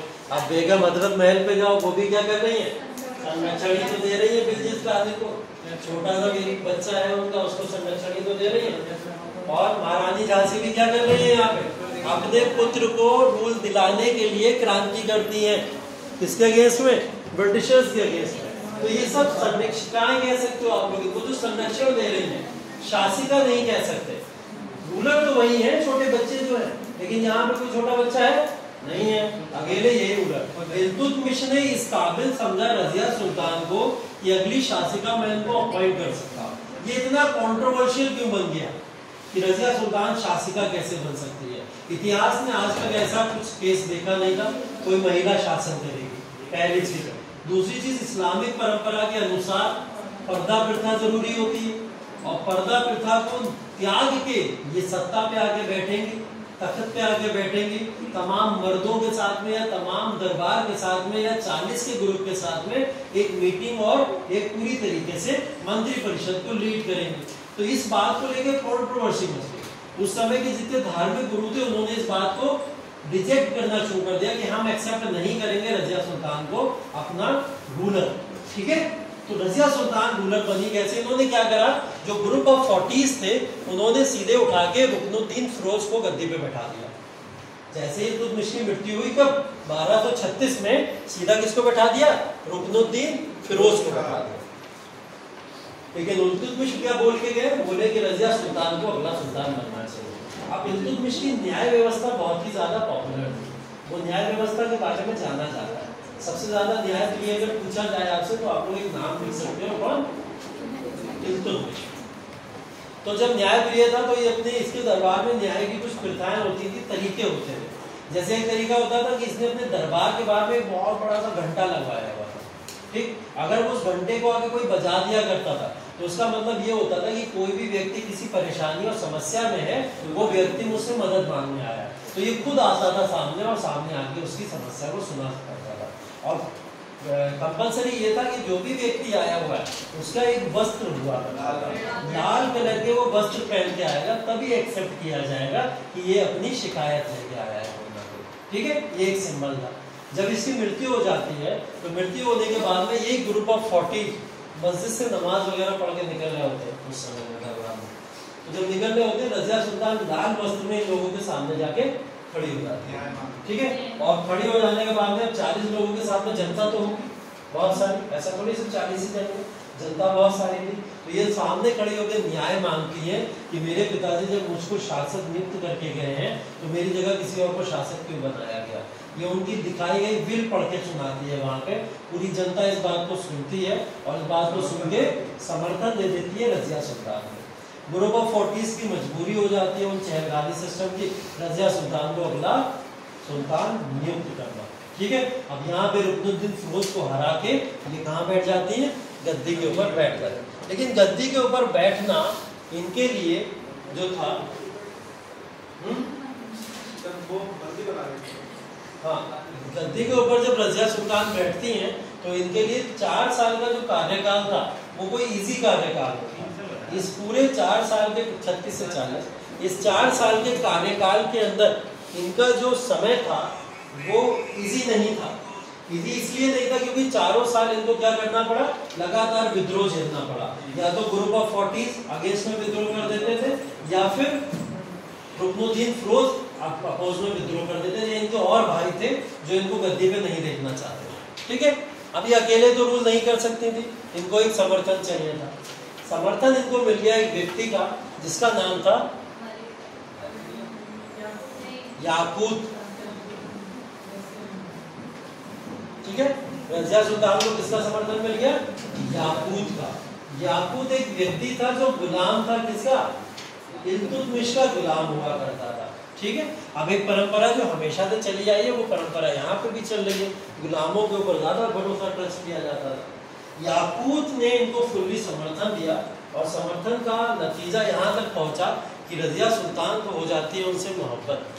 ठीक, हाँ, तो अब यहाँ पे लव स्टोरी चलती है थोड़ा टाइम के लिए। रजिया सुल्तान को याकूत के साथ में चहलगानी या ग्रुप ऑफ 40s वाले लोग लिंक कर देते हैं। ठीक है, और बोलते हैं कि रजिया सुल्तान ने पहले तो एक सुल्तान बन के यहाँ पे तमाम लॉज को तोड़ा है, और अब इस तरीके की बातें जब उनके बारे में सुनने को मिलती हैं तो इनको गद्दी से हटाना बिल्कुल हटा देना चाहिए। याकूत यहाँ में समर्थन दे देते थे रजिया सुल्तान को। अब ये कहानियां उस समय बहुत उड़ी, रजिया याकूत करके काफी कहानी, जैसे लैला मजनू उड़ा उसी तरीके से क्या उड़ा, रजिया याकूत करके काफी कहानियां उस समय में उड़ी। ठीक है, कहानी यहाँ पे खत्म नहीं हुई, 4 साल के कार्यकाल में खुल के समर्थन दिया इन्होंने इनको। प्रॉब्लम क्या हुई? प्रॉब्लम ये हुई कि यहाँ पे एक और शासक था पंजाब में। मैंने अभी बोला था इक्तादारी प्रथा जो थी इससे पहले चलती थी, पॉजिटिव नहीं हुई, कई सारे इक्तादारों ने अपने आप को स्वतंत्र घोषित कर दिया। इसी में से पंजाब में एक था व्यक्ति जिसका नाम था अल्तुनिया। क्या नाम था? अल्तुनिया। पंजाब में एक व्यक्ति था जो इक्तादार था जिसका नाम था अल्तुनिया। अल्तुनिया ने क्या करा? खुद को स्वतंत्र घोषित कर दिया। कहाँ? पंजाब के अंदर। अब पंजाब के अंदर अल्तुनिया ने जब खुद को स्वतंत्र घोषित किया उस समय यहाँ पे जो पूरा का पूरा चहलगानी सिस्टम था उसने बोला रजिया सुल्तान रूल नहीं संभाल पा रही है, इनको तुरंत हटाया जाए यहाँ से।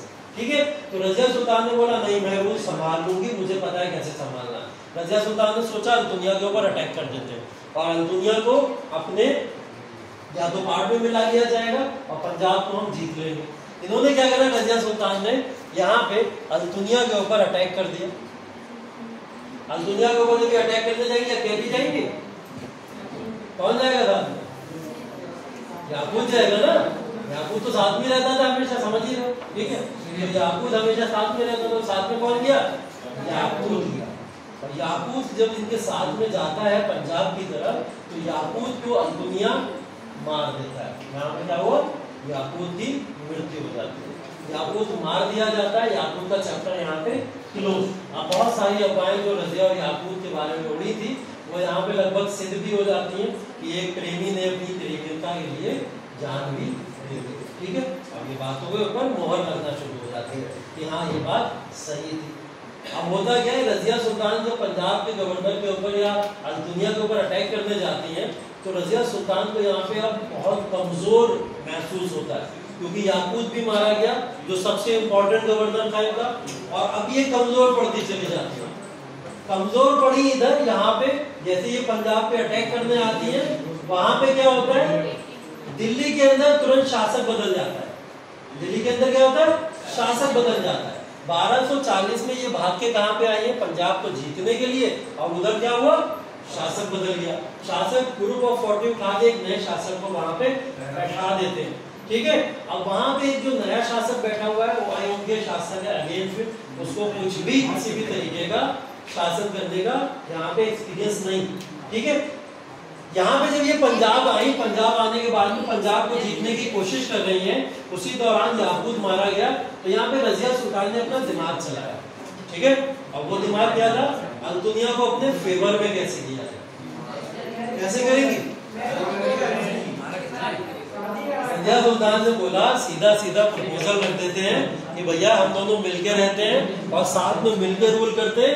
रजिया सुल्तान ने बोला ऐसा है कि दोनों शादी कर लेते हैं। ठीक है, तुम मुझसे शादी कर लो, अच्छी बात यह है कि मैं शासिका हूँ, तुम शासक बन जाओगे और सीधा चल के दिल्ली पे रूल करेंगे। ठीक, अभी तो याकूत मरा था। यहाँ पे संभालना क्या है? शासन ज्यादा जरूरी है, सत्ता ज्यादा जरूरी है। तो रजिया सुल्तान ने क्या करा? यहाँ पे अल्तुनिया के साथ में विवाह कर लिया। ठीक है, तो अल्तुनिया वहां पे याकूत सपने देख रहा था शासक बनने को। याकूत सपने तो देख रहा था रियासत बनने के, और सपना देखने में क्या जाता है, कौन सा जीएसटी लगेगा, ठीक है, तो सपना कोई भी देख सकता है। उस समय क्या हुआ, याकूत की हत्या कर दी गई, उस समय याकूत की हत्या कर दी गई, और याकूत की हत्या होने के बाद में अल्तुनिया के हाथ में ये कमांड आ गया, ठीक है। अल्तुनिया जब कमांड लेके सीधा चले आते हैं कहाँ, दिल्ली की तरफ, तो अल्तुनिया और रजिया आपके हिसाब से सब ठीक हो चुका है। अब यहाँ पे रूल करेंगे दोनों लोग आके, सारी चीजें ठीक है। हटाना किसको है, वही अयोग्य शासक जिसको वहां पे बैठाया गया, और उस अयोग्य शासक का नाम क्या है, बैरम शाह, ठीक है। बैरम शाह को रजिया को हराना है और वहां पे बैठना है, तो ये वहां पहुंचती है और पहुंच के उनको हरा भी देती है और गद्दी पे बैठी ही होती है कि रास्ते में क्या होता है, अचानक से एक अनाउंसमेंट कर देते हैं, ग्रुप ऑफ 40 जो 40 लोग होते हैं वो अनाउंसमेंट कर देते हैं, एक जगह से जत्था निकलने वाला होता है, किसका, अल्तुनिया का और रजिया का, अल्तुनिया और रजिया का एक जत्था निकलने वाला होता है, मतलब वो लोग अरे हनीमून पे जा रहे हैं, वो घूम के भी जा रहे हैं, ठीक है, तो वो निकलने घूमने के लिए निकले थे बेचारे, तो घूमने के लिए निकले थे। ग्रुप ऑफ 40 ने अफवाह उड़ा दी कि डाकुओं का एक बहुत बड़ा जत्था जो था उनके बीच में एक अफवाह उड़ा दी कि इस रूट से बहुत सारा सोना लेके कई सारे व्यापारी जा रहे हैं, ठीक है। डाकुओं के बीच में क्या अफवाह उड़ गई कि कई सारे व्यापारी यहाँ से कहीं बहुत सारा सोना लेके जा रहे हैं। अब डाकुओं को तो पता था कि व्यापारी जा रहे हैं सोना लेके, उन्होंने अटैक कर दिया उसके ऊपर। थे कौन वहां पे, अल्तुनिया और रजिया थे एक्चुअल में वहां पे। डाकुओं ने सबको मार दिया, किसी को नहीं छुपा, अल्तुनिया भी मारे गए उसमें और रजिया सुल्तान भी उसके अंदर मारे गए, ठीक है, दोनों मारे गए। डाकुओं ने जब हटा के देखा बोले अरे इसको किसको मार दिया, तो शासक को ही मार दिया पूरा उठा के। तो आज तक इतिहास में इस बात के बारे में पता ही नहीं चल पाया कि रजिया सुल्तान और अल्तुनिया की हत्या किसने की, कुछ नहीं पता चल पाया, आज तक नहीं पता चल पाया, ठीक है। तो रजिया सुल्तान और अल्तुनिया की हत्या हो जाती है, तो शासन किसके हाथ में आ जाएगा, बैरम शाह, वापस से बैरम शाह को उसकी गद्दी के ऊपर आके बैठा दिया जाता है, ठीक है। चलो यहाँ तक कोई दिक्कत, अभी कहानियां सुना रहे थे आपको, ठीक है। हाँ बैरम शाह, यदि रजिया स्त्री ना होती, हाँ, तो भारत के महान शासकों में उसकी गिनती होती। ये लिखा है इतिहासकार ने, शब्द को लिखा, पूरी लाइन यही लिखी है कि अगर वो महिला ना होती तो शायद भारत की सबसे बड़ी शासक हो सकती थी, ठीक है, ये बात को लिखा है। और 4 साल मैंने बोला ना, इसी संघर्ष में उनका निकल गया कि वो महिला है और उनको प्रूव करना पड़ता था बार बार इस बात को लेके कि वो रूल इस्टेब्लिश अपना अच्छे तरीके से कर सकते, ठीक है। तो अगर वो महिला ना होती तो वो शायद बहुत ही बड़ी योद्धा होती और बड़ी शासिका होती। इसको कहने में थोड़ा सा कंट्रोवर्सी इसलिए हो जाएगी, आप इस बात को लिख मत देना, हाँ ये कहना सही है, इसको कहना इसलिए सही नहीं होगा क्योंकि इतिहास उनको कुशल शासिका मानता है, ठीक है, कुशल शासिका और योद्धा मानता है, लेकिन उनके साथ में जुड़े हुए लोगों की वजह से वो आगे अपने आप को बढ़ा नहीं पाई या आगे रूल नहीं कर पाए, इस बात को आप जस्टिफाई करते हुए इस आंसर में लिख सकते, ठीक है। और कोई दिक्कत, कोई और डाउट यहाँ पर, कोई प्रॉब्लम ही नहीं है। जैसे दिल्ली सल्तनत की बात करते हैं, हाँ, दिल्ली सल्तनत में जैसे आपने बताया कि सिक्के चल रहा है, तो दिल्ली सल्तनत के अगर हम लिखा जाए कि महान मुद्रा प्रणाली की आप किस तरह से लिखा जाए, कौन सी प्रणाली, मुद्रा प्रणाली, किसके समय की, दिल्ली सल्तनत, सारी पूरी मतलब 1206 से 1526 तक सारी।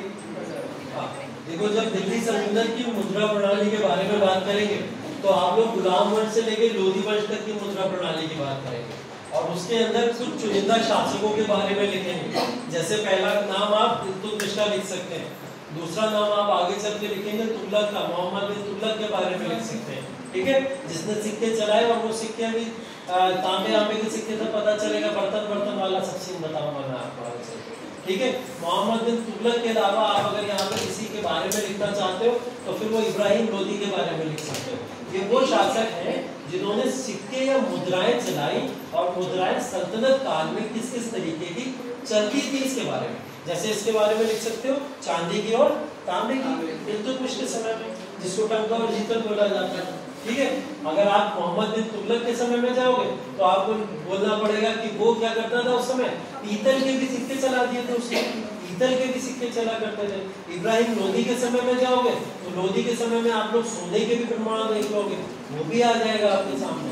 तो ये तमाम आपको वेरीफाई करके अलग अलग तरीके से लिखना पड़ेगा। अगर 100 शब्दों में टिप्पणी लिखने में आती है तो हम इसको कैसे एलिमिनेट करेंगे, क्योंकि 12 से 15 शब्द में बहुत सारे शासक। यही मैंने बोला, सबको नहीं लिखना है।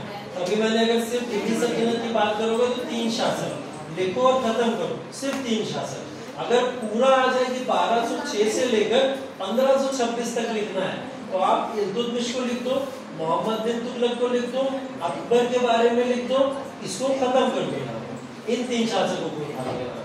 और ऐसी मुद्रा प्रणाली को 3 शासकों से ज्यादा आप 100 वर्ड में नहीं लिख पाओगे, ठीक है? उन्हीं 3 शासकों को लिख दो, वही इंपॉर्टेंट शासक है, उनके बारे में लिख सकते हो। और कोई समस्या किसी को?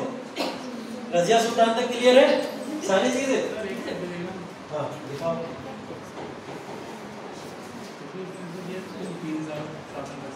देखो 3 साल इसके अंदर बेसिकली जो लिखा हुआ है, इसके अंदर किताब दिखा रहे हैं, इसके अंदर 3 साल लिखा हुआ है, ठीक है? मैंने बोला कि उसने 1236 से लेकर 40 तक शासन किया। 36 से 40 तक का शासन ये नहीं है 36 की जनवरी में आके बैठ गई थी और 40 के दिसंबर में आके गई, ठीक है?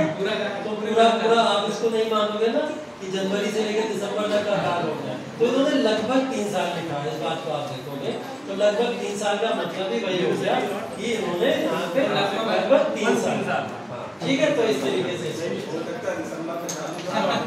हाँ देखो, आप देखोगे भी आगे चल के इनकी डेथ की डेट भी लिखी हुई है, दिखाता हूँ। 13 अक्टूबर 1240। हाँ 13 अक्टूबर 1240, वेरी गुड। 13 अक्टूबर 1240 डेट भी लिखी है। और रूल करने 36 में आई थी लगभग अप्रैल मई के समय में, ठीक है? हाँ कैथल में हरियाणा के अंदर एक जगह है, वहीं डाकुओं ने इनकी हत्या की थी। ये एक गंदा फैक्ट है, इसको लिख लो, बहुत गंदा फैक्ट, उसको बिल्कुल लिखना चाहिए, वरना फिर क्वेश्चन ऐसे ही आ जाते हैं। मैच रखा कैथल है जगह हरियाणा में, कैथल जगह है हरियाणा में जहाँ पे डाकुओं ने रजिया सुल्तान और अल-दुनिया की हत्या कर दी, ठीक है? रजिया सुल्तान और अल-दुनिया की यहाँ पे हत्या कर दी। ऐसा माना जाता है माना, जब इतिहास में लिखा तो मानना ही पड़ेगा। नहीं, ये नहीं लिखा हुआ है कि किसने की, ये तो लिखा है हत्या तय, लेकिन ये नहीं लिखा है कि डाकुओं ने ही की है या वो ग्रुप ऑफ 40s ने मरवाया, ये नहीं लिखा हुआ है, ठीक है? इसलिए बस एक डाउट में हम लोग पढ़ सकते हैं इस चीज को।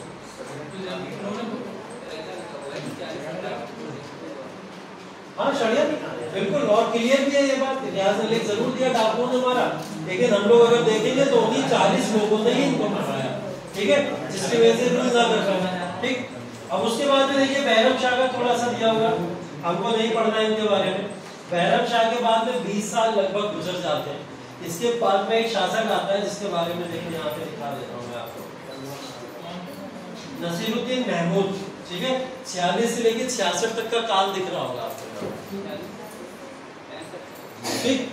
65 ही है लास्ट है, लगभग 46 से लेकर 66 तक का काल नसीरुद्दीन महमूद का है, ठीक? अच्छा, इसमें डेट के ऊपर बार बार मत अपना दिमाग खराब करना कि कहीं 65 लिखा है, कहीं 66 लिखा है, कहीं 67 लिखा है। 1-2 साल का वेरिएशन तमाम किताबों में अलग अलग लिखा हुआ है, ठीक है?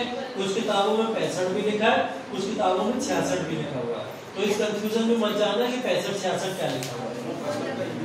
तो ये देख लीजिए यहाँ पे नसीरुद्दीन महमूद 20 साल तक 46 से 66 तक शासन करता है। अब 20 साल तक शासन करना एक बड़ी बात होती है, ठीक है?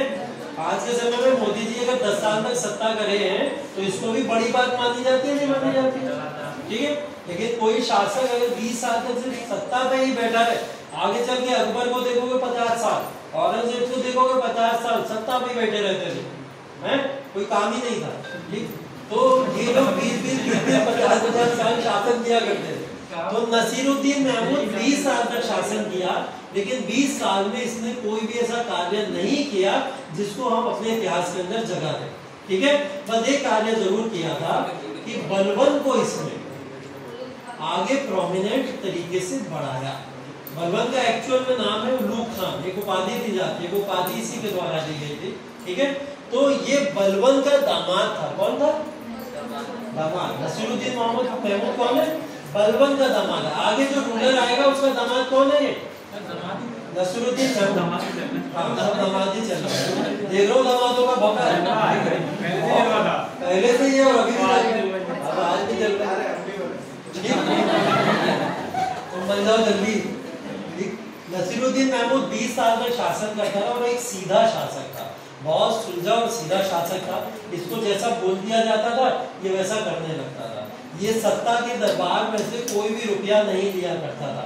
टोपी सीखे अपना जीवन व्यतीत किया करता था, मतलब टोपियां सीखा था, उससे जो पैसा आता था उसी को अपने खर्चे में लिया करता था।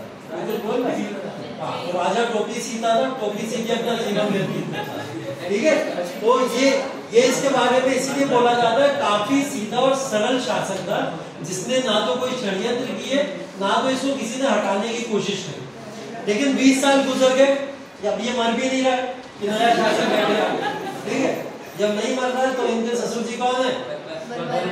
बलबन बोले मेरी तो उम्र पूरी होने वाली है और ये मर भी नहीं रहा है।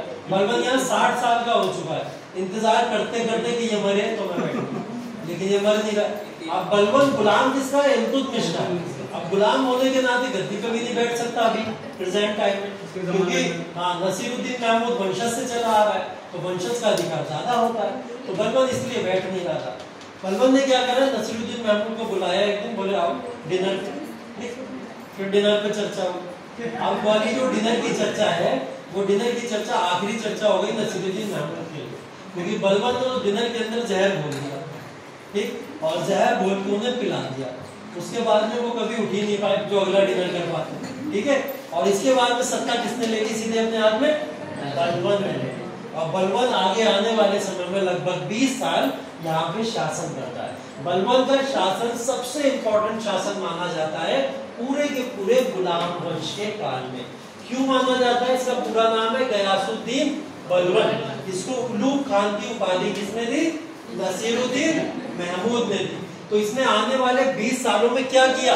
सबसे पहला काम बलबन किससे था? चहलगानी सिस्टम से था, चालीसा के ग्रुप से था। इसने सबसे पहले आके उसी को समाप्त किया। इसने बोला मेरे जैसा और कोई बैठा होगा घोड़ाबाजी 40 में, फिर वो आएगा मुझे मारेगा, फिर गद्दी छीनेगा, इससे अच्छा उस ग्रुप को खत्म कर दो। तो सबसे पहला काम इसने क्या करा? चहलगानी सिस्टम को समाप्त कर दिया। बोले सिस्टम तो समाप्त हो गया लेकिन कॉन्स्पिरेसी षड्यंत्र बंद नहीं होंगे मेरे खिलाफ, वो तो होते रहेंगे, लगातार होते रहेंगे। क्या करा जाए? जासूसी प्रथा चालू कर दी। ठीक, जासूसी प्रथा चालू कर दी, स्पाई सिस्टम बोलते हैं। जासूसी प्रथा किसने चालू करी थी? बलबन ने चालू करी थी, अभी भी चलती है। ठीक है, आज के समय तक वो उसी तरीके से चल रही है जैसे पहले चल रही थी। लेकिन यहाँ पे क्या होता था? यहाँ पे जासूसी प्रथा में अगर प्रूव हो गया ये व्यक्ति जासूसी करता है तो उसकी वहीं पे हत्या कर दी जाती थी। आज के समय में नहीं कर सकते। ठीक है, हाँ डेमोक्रेसी है, लोकतंत्र है, किसी की हत्या नहीं कर सकते। देश के बाहर करोगे तो देश के बाहर क्या करोगे? क्या करोगे? जासूसी करोगे।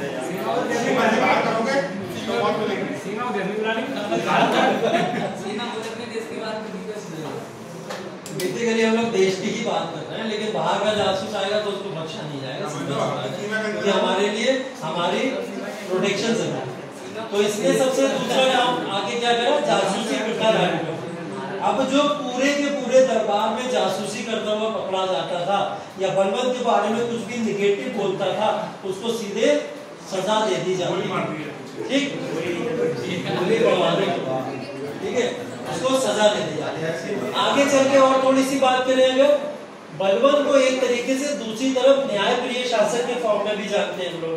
बलबन को न्यायप्रिय शासक इसलिए बोला जाता था क्योंकि गयासुद्दीन बलबन के 3-4 केसेस पढ़ने को मिलते हैं। जैसे एक महिला का केस है, उस महिला के केस के अंदर होता क्या है कि एक व्यक्ति है जो इन्हीं के दरबार का था, सोल्जर था, सिपाही था, वो व्यक्ति उस महिला के पति को घोड़ों से कुचलवा देता है। कुछ गलती हो गई होगी, उससे कुचलवा देता है। वो महिला भागी हुई बलबन के पास में आती है और बलबन से बोलती है कि आपके दरबारी सैनिक ने मेरे साथ में ये किया।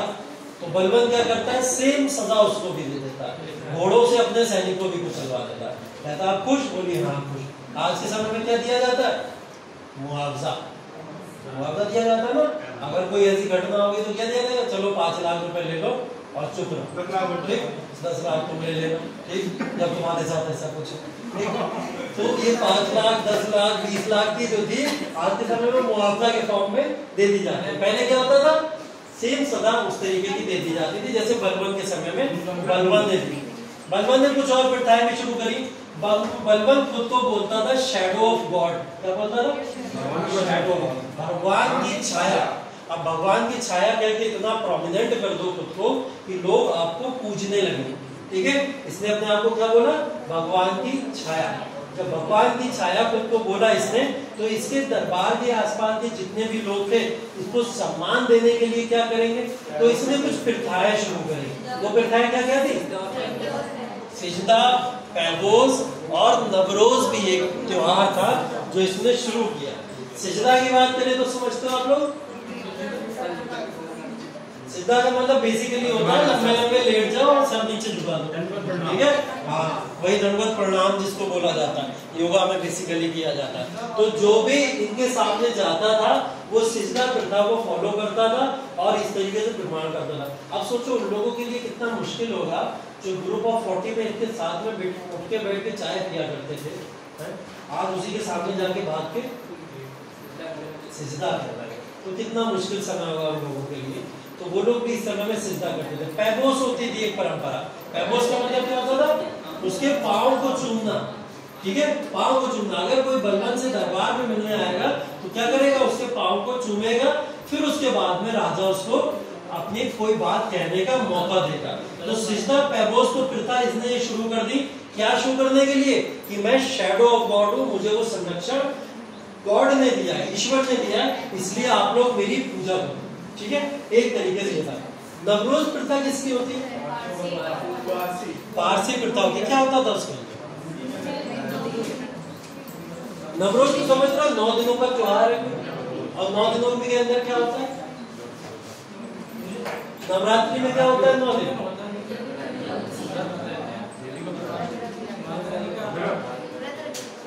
व्रत रखते हैं,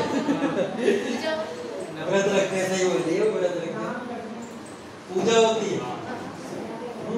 मतलब एक फेस्टिवल है जिसको सेलिब्रेट किया जा रहा है, 9 दिन की पूजा की जा रही है, ठीक है। किसके लिए?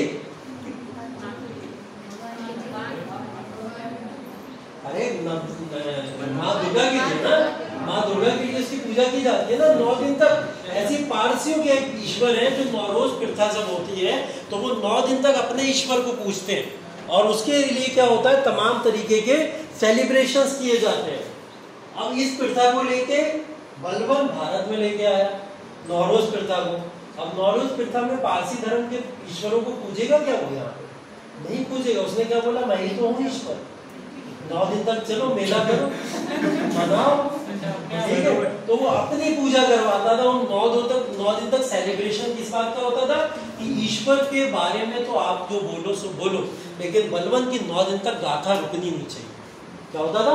9 दिन तक बलबन के बारे में कोई गाथा रुकनी नहीं चाहिए। उस 9 दिन तक लगातार बलबन के बारे में लोग तारीफों के फूल बांधा करते थे, उनको पैबोस सिजदा दिया करते थे, उनके सम्मान में तमाम तरीके की चीजें की जाती थी ना। अपने आप को वही अपन वाला हिसाब, ठीक है, अपने आप को गॉड घोषित कर दिया, ठीक है। तो ईश्वर अपने आप को घोषित कर दिया, ठीक। इसके बाद में देखिए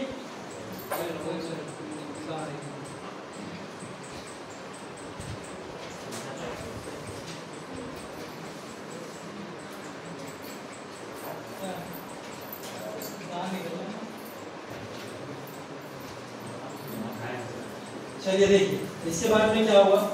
बलबन ने अपना जितना भी साम्राज्य खड़ा किया था उस साम्राज्य को 20 साल तक उसने बहुत अच्छी बखूबी से राजा की तरह जिया और इन तमाम प्रथाओं को यूज किया।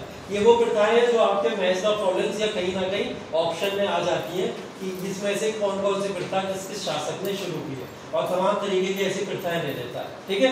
अभी शायद आप लोग को लग रहा हो कि 3-4 ही प्रथा तो पढ़ी है हम लोग ने अभी तक, लेकिन अभी कुछ ऑब्जेक्टिव क्वेश्चन मैं आप लोग को जब कराऊंगा तो बहुत सारे क्वेश्चन आएंगे आपके सामने एमसीक्यू के फॉर्म में। जब आप लोग देखोगे ये भी पढ़ा, ये भी पढ़ा, ये भी पढ़ा, ये भी पढ़ा, बस उसके लिए आप लोग ने कहानी ध्यान से अगर सुनी होगी तो आप लोग वो सारे क्वेश्चन आसानी से सॉल्व कर दोगे, ठीक है, तो वो क्वेश्चन कराऊंगा।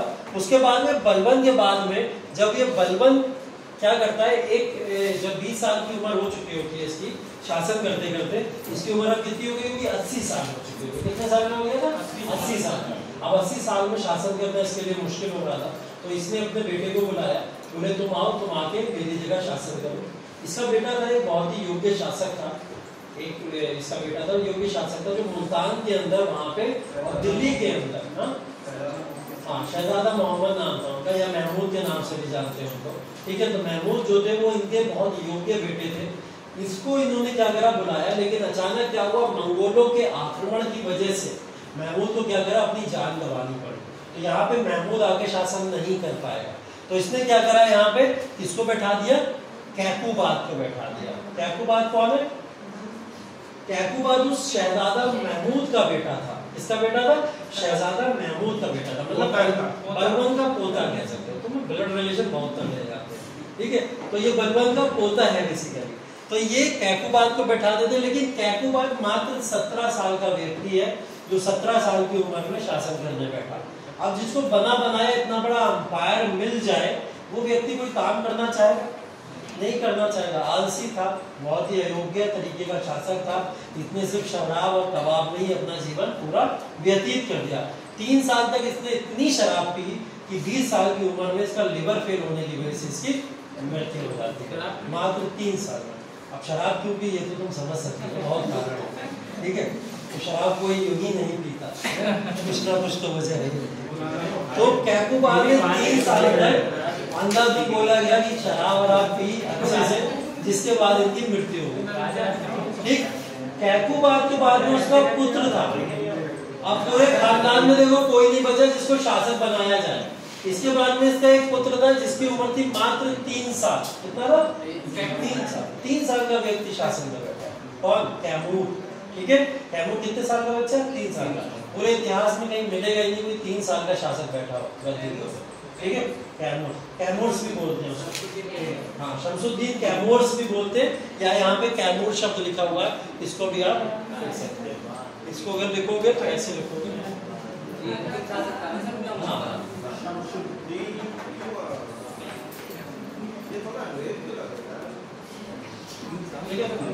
शमसुद्दीन कैमूर सिर्फ 3 साल का बालक है जिसको यहाँ पे गद्दी पे बैठाया गया।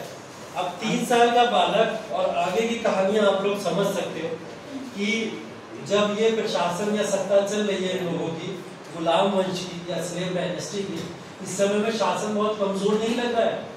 बलबन के बाद में बचा ही नहीं कोई कि वो शासन कर पाएगा।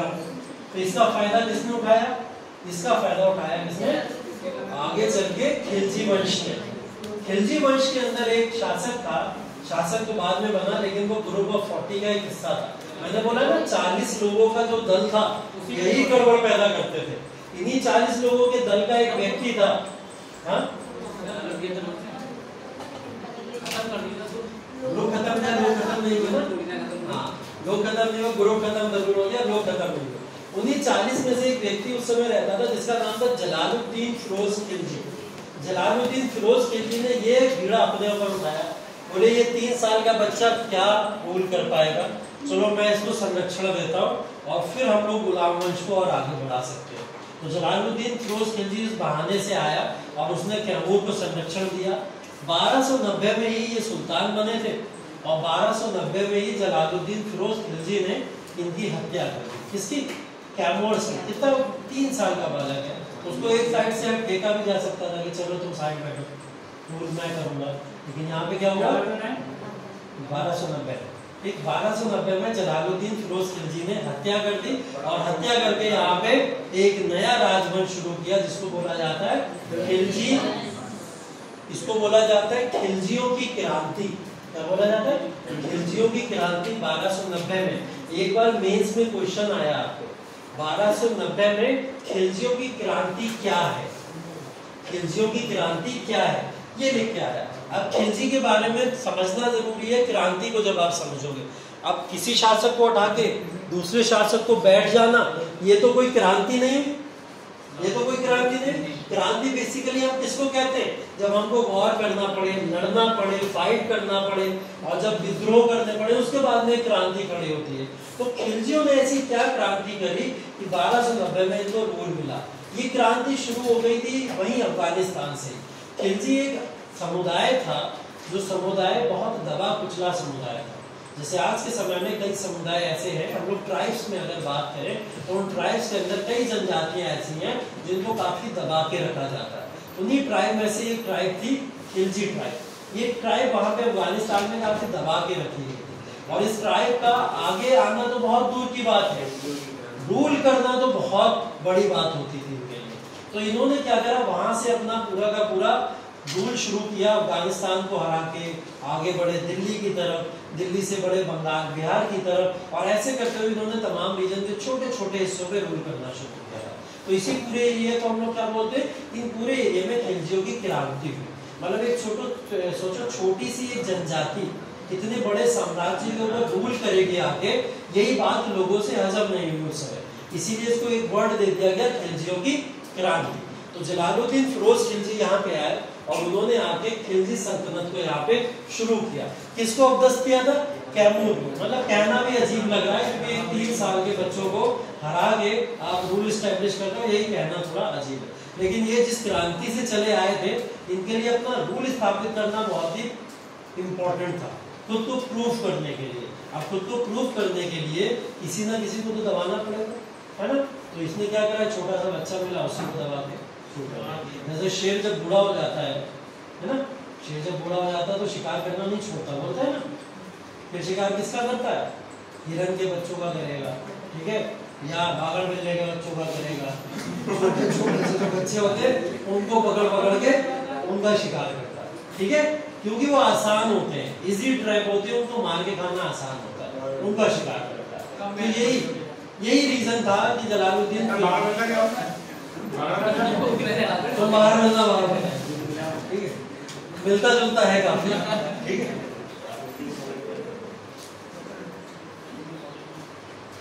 देखिए अब खिलजियों का राजवंश पूरा का पूरा मैंने बताया था आपको, 1290 से लेकर 1320 का जो समयकाल है वो खिलजियों का राजवंश है, ठीक है।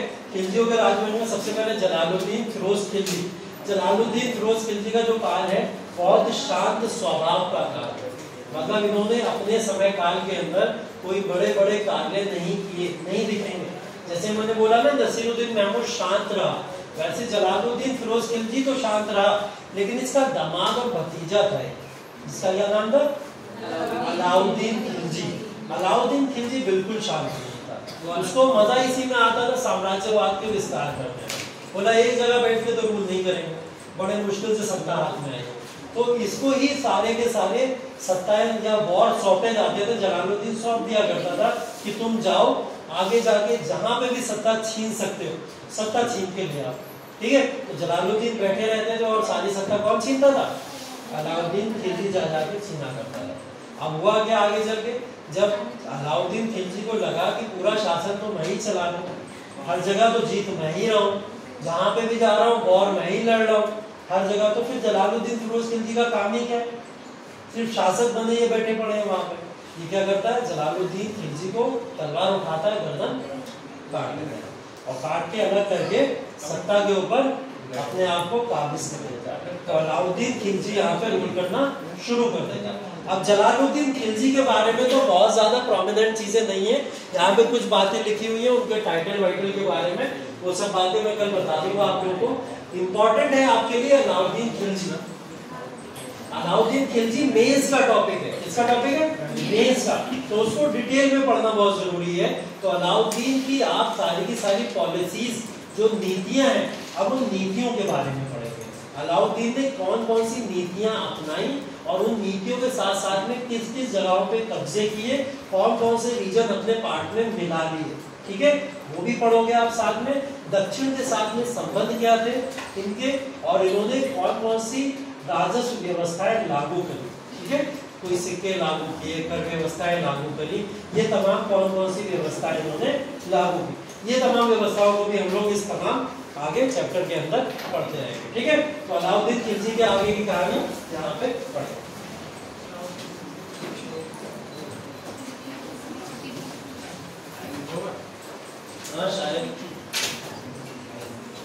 ओके।